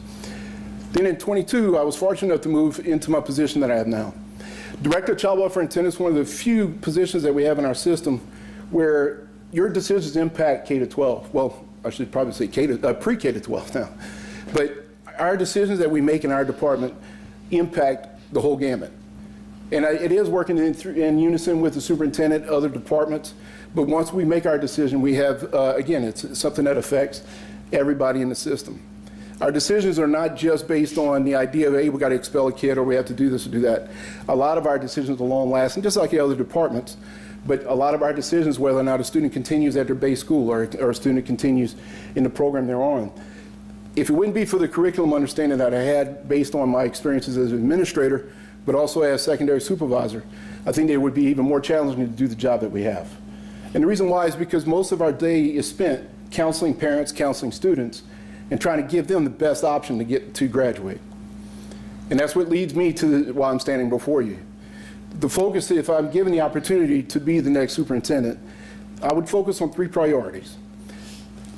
Ultimately ending up, hopefully, with the goal in mind that the student is going to finish high school on time, which means within 4 years once they enter high school, and college career ready. That doesn't start in high school, it starts in first grade, kindergarten. We have to, well, I kind of said that backwards, didn't I? It starts in kindergarten, first grade, in order to start that process to where they can hopefully prosper as they move on. The 3 priorities I would focus on, as you can see in the vision, there's various things that are highlighted. The last several years, or a couple of years, we've spent time to develop strategic plans. Some of you may have seen it on the website. We have 7 priorities that are identified in that strategic plan that last summer we came together, instead of changing it every year, hopefully we don't change it every year, we modified it to where it was a 5-year scope based on the key factors that are in the vision in front of you. As the next superintendent, I don't foresee changing that much, but I do believe we can condense it down to our focus to be just 3 priorities. First and foremost, we definitely need to have safe, secure, but inviting schools. We can't have schools where we have faculty and students, as well as our families, dropping their kids off. I think about the kids being dropped off in kindergarten, how exciting it is, but yet we don't want them having to think they're going into a fortress because we have to, rightfully so, we want to keep them safe, but we need to do it within some discretion to hopefully it's safe, but not where it's intimidating to the point where this family's leaving that campus thinking, what did I just do? So we need to make sure that we continue to maintain safety on our schools, campuses, and hopefully and thankfully with the team of people that we have throughout our district, throughout our schools, we are so fortunate that we're able to not have some of the significant issues that we've seen in the media throughout the country. And we don't do that by accident. We have quite a bit of team. I could spend here, I can stay all night, and I know we don't want to do that, but I can stay here all night telling you the things that a lot of people are working together to, and it's only enhanced by the new security coordinator with Mr. Williams as well. So it's just a lot of huge team effort, and I'll continue doing that. Yeah. The second priority that I would focus on is the idea of maintaining and continuing what so many people have done throughout the curriculum side of things, but staying in tune with Tier 1 type curriculum that is based on the idea to give our kids the best opportunity to be successful. And for those who don't know the term Tier 1 it simply refers to a vetting process that the state does in order to say, hey, this is good material, you can meet the standards if you put it with fidelity in your schools. We don't have to use it, but I mean, if they're saying it's going to meet it, I see why not. And you can look at our curriculum and curriculum offerings. It's got all kinds of things throughout that is Tier 1, rooted in Tier 1. So we definitely would continue that. And the last thing that, not the last thing, kind of all working together, we can't do it if we can't pay the bills. We're going to definitely make sure we stay fiscally responsible. You know, as many of us know, that Terrebonne Parish has one of the lowest, if not the lowest, millage rates in the state. But I say that, at the same time, look at all the things we're able to do and accomplish. When you look at the amount of certified teachers we have, based on in the salary structure, we were able to revamp with everybody's work and effort to get that done. And yeah, they had some growing pains, and they probably still do. But I think in the long run, it's going to be a huge benefit with, when you look at comparing it to our neighbors, they're spending a ton of money per kid, and I think we're doing a lot more with what we have. And some of that is hurricane recovery, and I understand the benefits of that. I don't want to sound like I'm minimizing the impact of that, but it definitely helped with some of the grants we had with the ESSER funds and so on and so forth too. So guys, that's a snapshot of what I would look at or continue to focus on. Not getting away from the 7 priorities that are listed in our strategic plan, but kind of the elevator pitch, if you would, condensing it down to 3 that I think still covers those 7. And to make it easier and more, quicker that you know why we're here. and what are we trying to accomplish. Thank With you, that, I'll turn it over to you. Yep, thank you, Mr. Tarbett. Now we'll have each board member ask you a question if they wish. And we'll start with Mr. Lagarde. Hey, I'm good. I'm asking questions for District 1 and District 2 because Mr. Harding is not here. And we have many questions, but one of the questions they want to ask is that being superintendent, you're going to have to jump in being superintendent, and they want to know what leadership skills that you have or have used in your current leadership role, the relationship and temperament that you can build with parents and students, that, and being a leader as superintendent.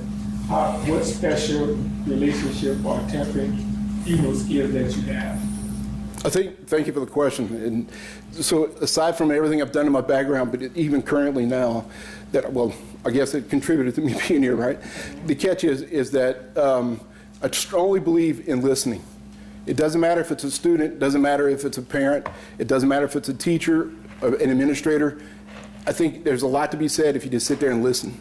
Most of the times, parents, when they come to you, they're looking to get something off their chest, obviously. And if you allow that opportunity to do just that, then we can kind of clear the air and we can have a calm conversation to have that discussion. So, and I also believe in a bottom-up in a lot of ways. When time permits, I think it's important to have those people at the table, including parents and students, sitting at the table to help work out a resolution to whatever the issue might be. And the resolution doesn't have to be a discipline issue. It can be an academic issue. It could be a situation where that parent who knows their child can give us suggestions and ideas, sort of like what we do at SBLC in a lot of ways. And get input from them who knows the child the best. And so we can hopefully incorporate that when we go back to the table to say, this is what we can do and try to work it through. And the last thing I would probably add to that, Mr. Lagarde, is I've always been a person to believe that if it's doable, it doesn't matter who gives you the idea.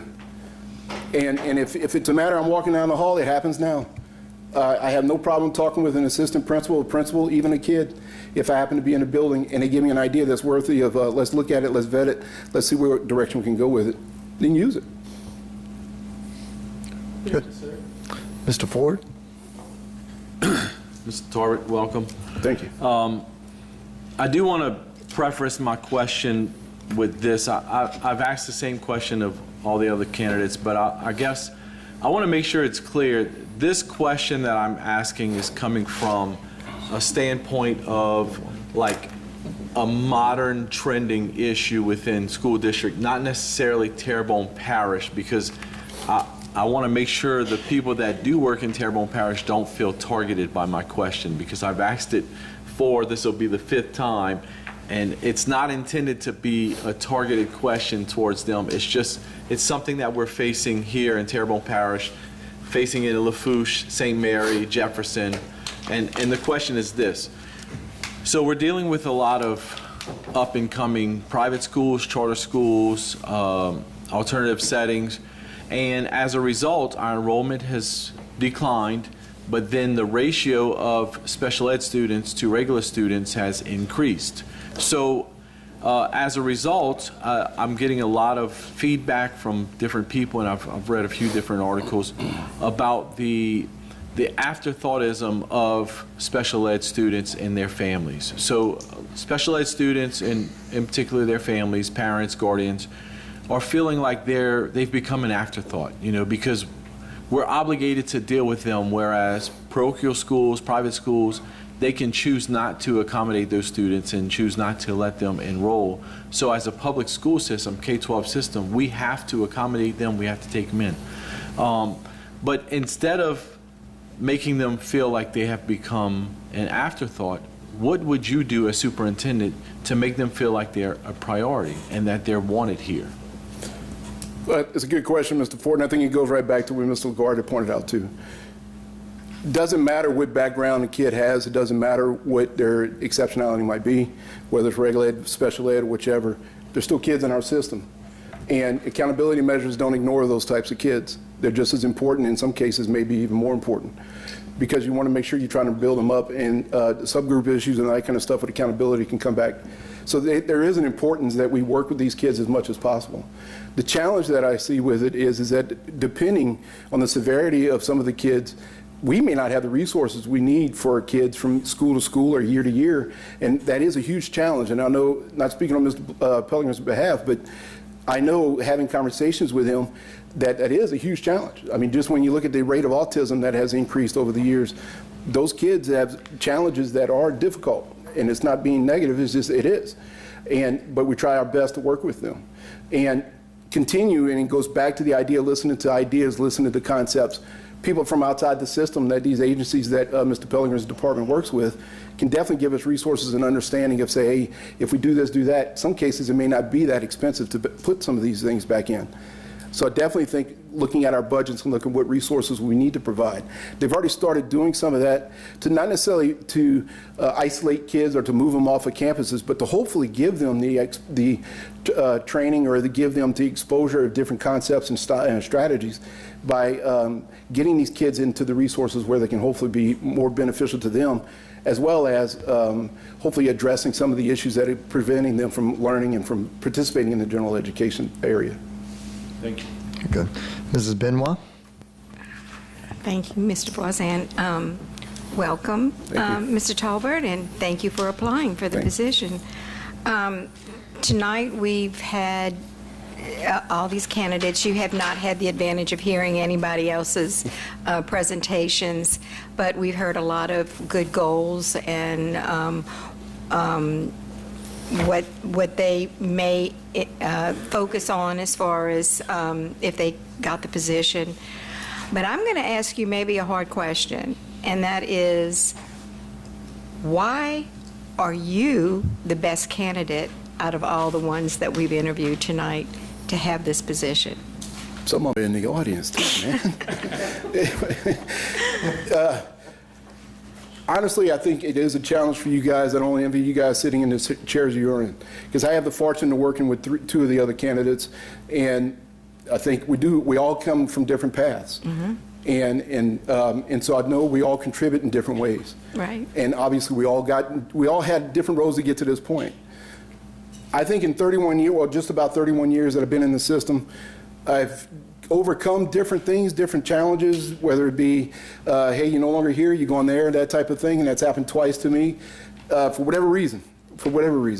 I think I've shown the fortitude to say, okay, cool, let's back up, let's take a breath, and then let's move forward.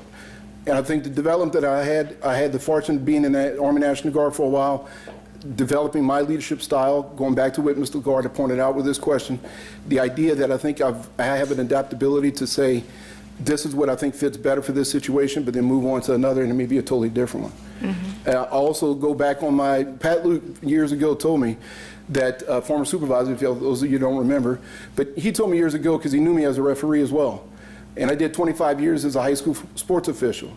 And yes, some people tend to deny or agree with me from time to time. The point I'm making is that you have to adapt almost that fast in a game, for example. You have to adapt, you have to make the call, move forward, even if you think you messed it up. Yeah, I did too. And messed it up, you move forward. And I think that's where I think we have to be flexible as leaders to know, as many people that have worked with me over the years, a common phrase I use is a way, not the way. It's a way that I keep my feet on the ground coming to the great building.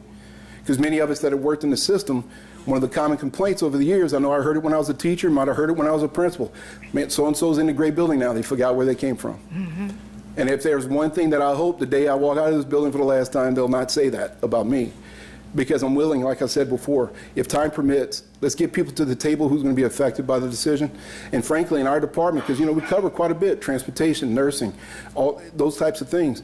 When time permits, I like to have Ms. Kleeman, Mr. Aubert at the table, let's discuss it. So better, I don't know if I'd use the best candidate, but I think I definitely think I'm in the league with them. And I don't envy you guys to make that choice. Thank you. Good answer. Because the others in the back. I feel the knife. Yeah, exactly. Mr. Crowders. How you doing, Mr. Talbert? Ask me in about 10 minutes. Well done. Good response there. Thank you. So you've answered the question that I was going to ask you earlier in just answering the other question. So I'm going to go with a backup question that I asked a candidate earlier tonight. But one one of the things that I learned from the teachers during the campaign for this position is they sometimes feel overwhelmed because their plate is so full, right? And one of the things that they told me is that the plate never grows. In other words, the plate being the number of minutes in a school day never gets bigger, it's fixed. But the stuff being piled on the plate gets more and more and more. As a superintendent, if you were to be selected, what would be some ways that you would be able to kind of help the teachers manage that plate? Maybe remove some of the items from the plate so that they have more time in the day to be effective with their instruction. Yes, sir. Thank you for the question. Because just as I pointed out earlier, I definitely believe in empowering. If a principal, I don't believe in micromanaging. That's one of my pet peeves. If I have to micromanage someone, then frankly, why do I have them in that position? And what I'm getting at is that the power belongs to the teacher within the classroom. If standards are being met and they are able to accomplish what we're expecting of them, because there is a lot on their plate, and there's a lot that they are expected to do, and we go back to Mr. Ford's question. That is, and even as a former special education teacher, but I didn't have the certain requirements that they have now. It was a total different game. But recognizing that, I think we definitely need to keep in mind that the teacher, then it balloons out to assistants and the principals and so on. If they're meeting the standard, then I wouldn't have an issue if they're saying, hey, I don't want to use this program, or I don't want to use this. Why am I being force-fed to use this? Because I know I've been a victim of that too over the years, where we're cutting a check to it, we're spending money on it, but nobody's using it. And so, well, if it's not effective, especially those things that are reoccurring costs, or if another program's taking the place of it, but we're still paying for this over here, I definitely think we need to do audits to say, hey, what are we using and what are we not using? And we can't keep chasing the shiny new object and not take something off the plate, if that sums it up. It does. And I definitely would believe in the idea that we have so many different groups from the ERC to this principal site committee, or I forget what they call it now, but the SLAC, I think it is now, I got it. The catch is that we need to definitely continue to listen to those groups because I know as a prior service guy, those are the people in the field. Those are the people that are coming back to say, I can't get my job done because I'm doing X, Y, and Z. And we definitely need to be open to hear that and make decisions based on that. Thank you very much. Yes, sir. Thank you. Dr. Cloutier? Yes, thank you, Mr. Torwood. I appreciate all the time that you put into this, all the time and being a part of this selection. I think we're very privileged to have you here, and I appreciate you being a part. My question for you is, should you become superintendent, what are 3 things that you need from us, the board, for you to be successful? Now y'all facing me. Honestly, right now, Dr. Cloutier, I think it would be a challenge to narrow it down specifically. And the reason why I say that is because never having served in that capacity. However, things that you hear, things that you pick up on, not to say in particular to you guys or other districts, other systems, definitely the superintendent can't be second guessed to the point to where it's affecting the job to say, I can't move without having permission in a sense. So I would definitely think, again, go back to the micromanaging piece. I'm not saying that it's not a communication thing with you guys, because obviously we work for y'all, and y'all represent the public with a boatload of money that's attached to that, and that's a huge responsibility. And to understand and trust that the time that we put into work, that we're going to hopefully steer correctly. And even if you have a question, it's not an issue, but to allow us to do the job that we need to do. So letting us do our job, having the trust in that, and definitely having open lines of communication to where I'll be all about it. Because it's not uncommon for me to even tell parents now, even administrators, you throwing a curveball at me, let me do a little digging into it, and I'll call you back. Because if there's one thing, I go back to my football days, if you don't know the rule, don't try to act like you do. Because there's too many people that, or at least act like they know it too, right? But the catch is that to give time and communication and to let us do the job that we're being charged to do. Thank you. Appreciate it. Yes, sir. Mr. DeHart. Thank you.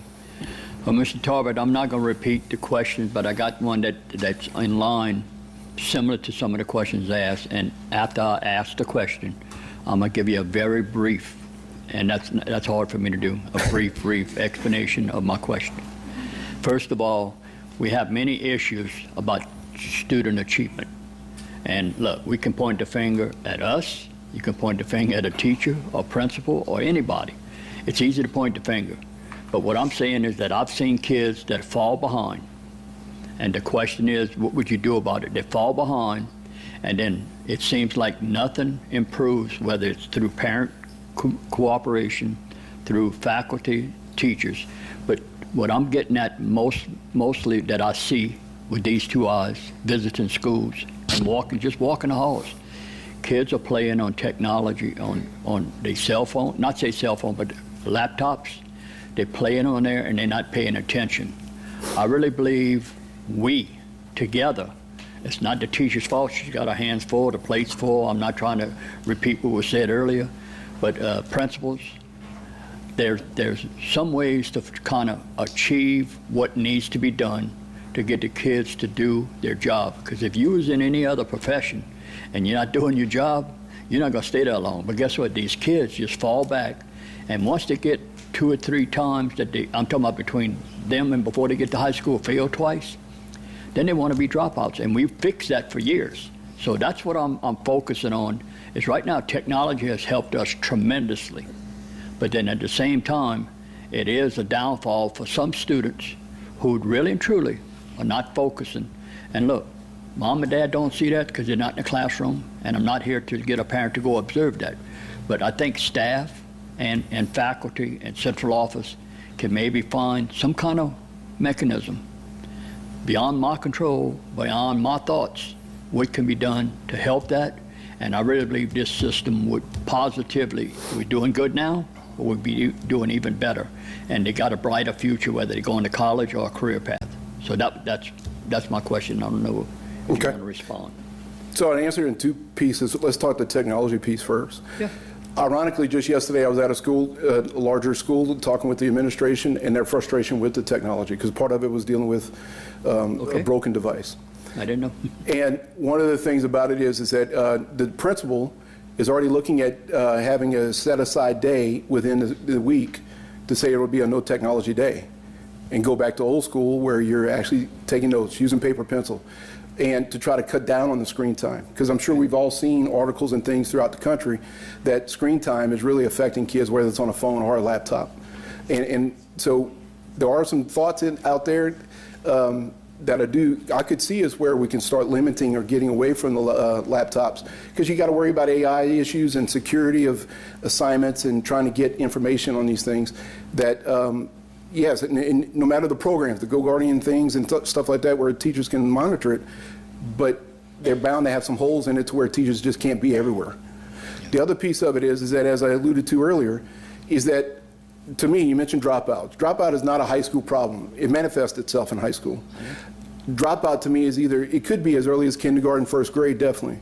I've had the fortune of being with an in-house elementary teacher for, well, just about 27 years before she retired. And when Kathy and I would talk about it, is that she would recognize things at such an early age. And it's great that we recognize it. But I think it goes back to what Mr. Ford and others have asked about, what are we doing with it? And we definitely, if there's people we need, or if there's resources we need, again, it goes back to the 3rd priority I mentioned about finances. Then we got to look at what ways can we get these kids the help they need. And if we get it early enough, then they are entering 4th grade on time. They are entering 8th grade on time. And then we're not having the dropout issue that we have.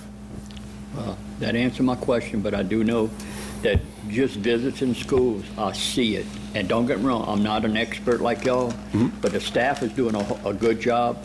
I think they overwork just like everybody else. Sir. But all I'm saying is that there has to be a solution, and that's one of the issues that I think if we can find an answer, a resolution, it's going to really be productive. Thank you. Sir. Yes, sir. Dr. Traha. Thank you, Mr. President. Good evening, sir. Good evening. First of all, thank you for your service in the military. I appreciate it. You're welcome. I want to talk about something that you've been working in for a while now, child welfare and attendance.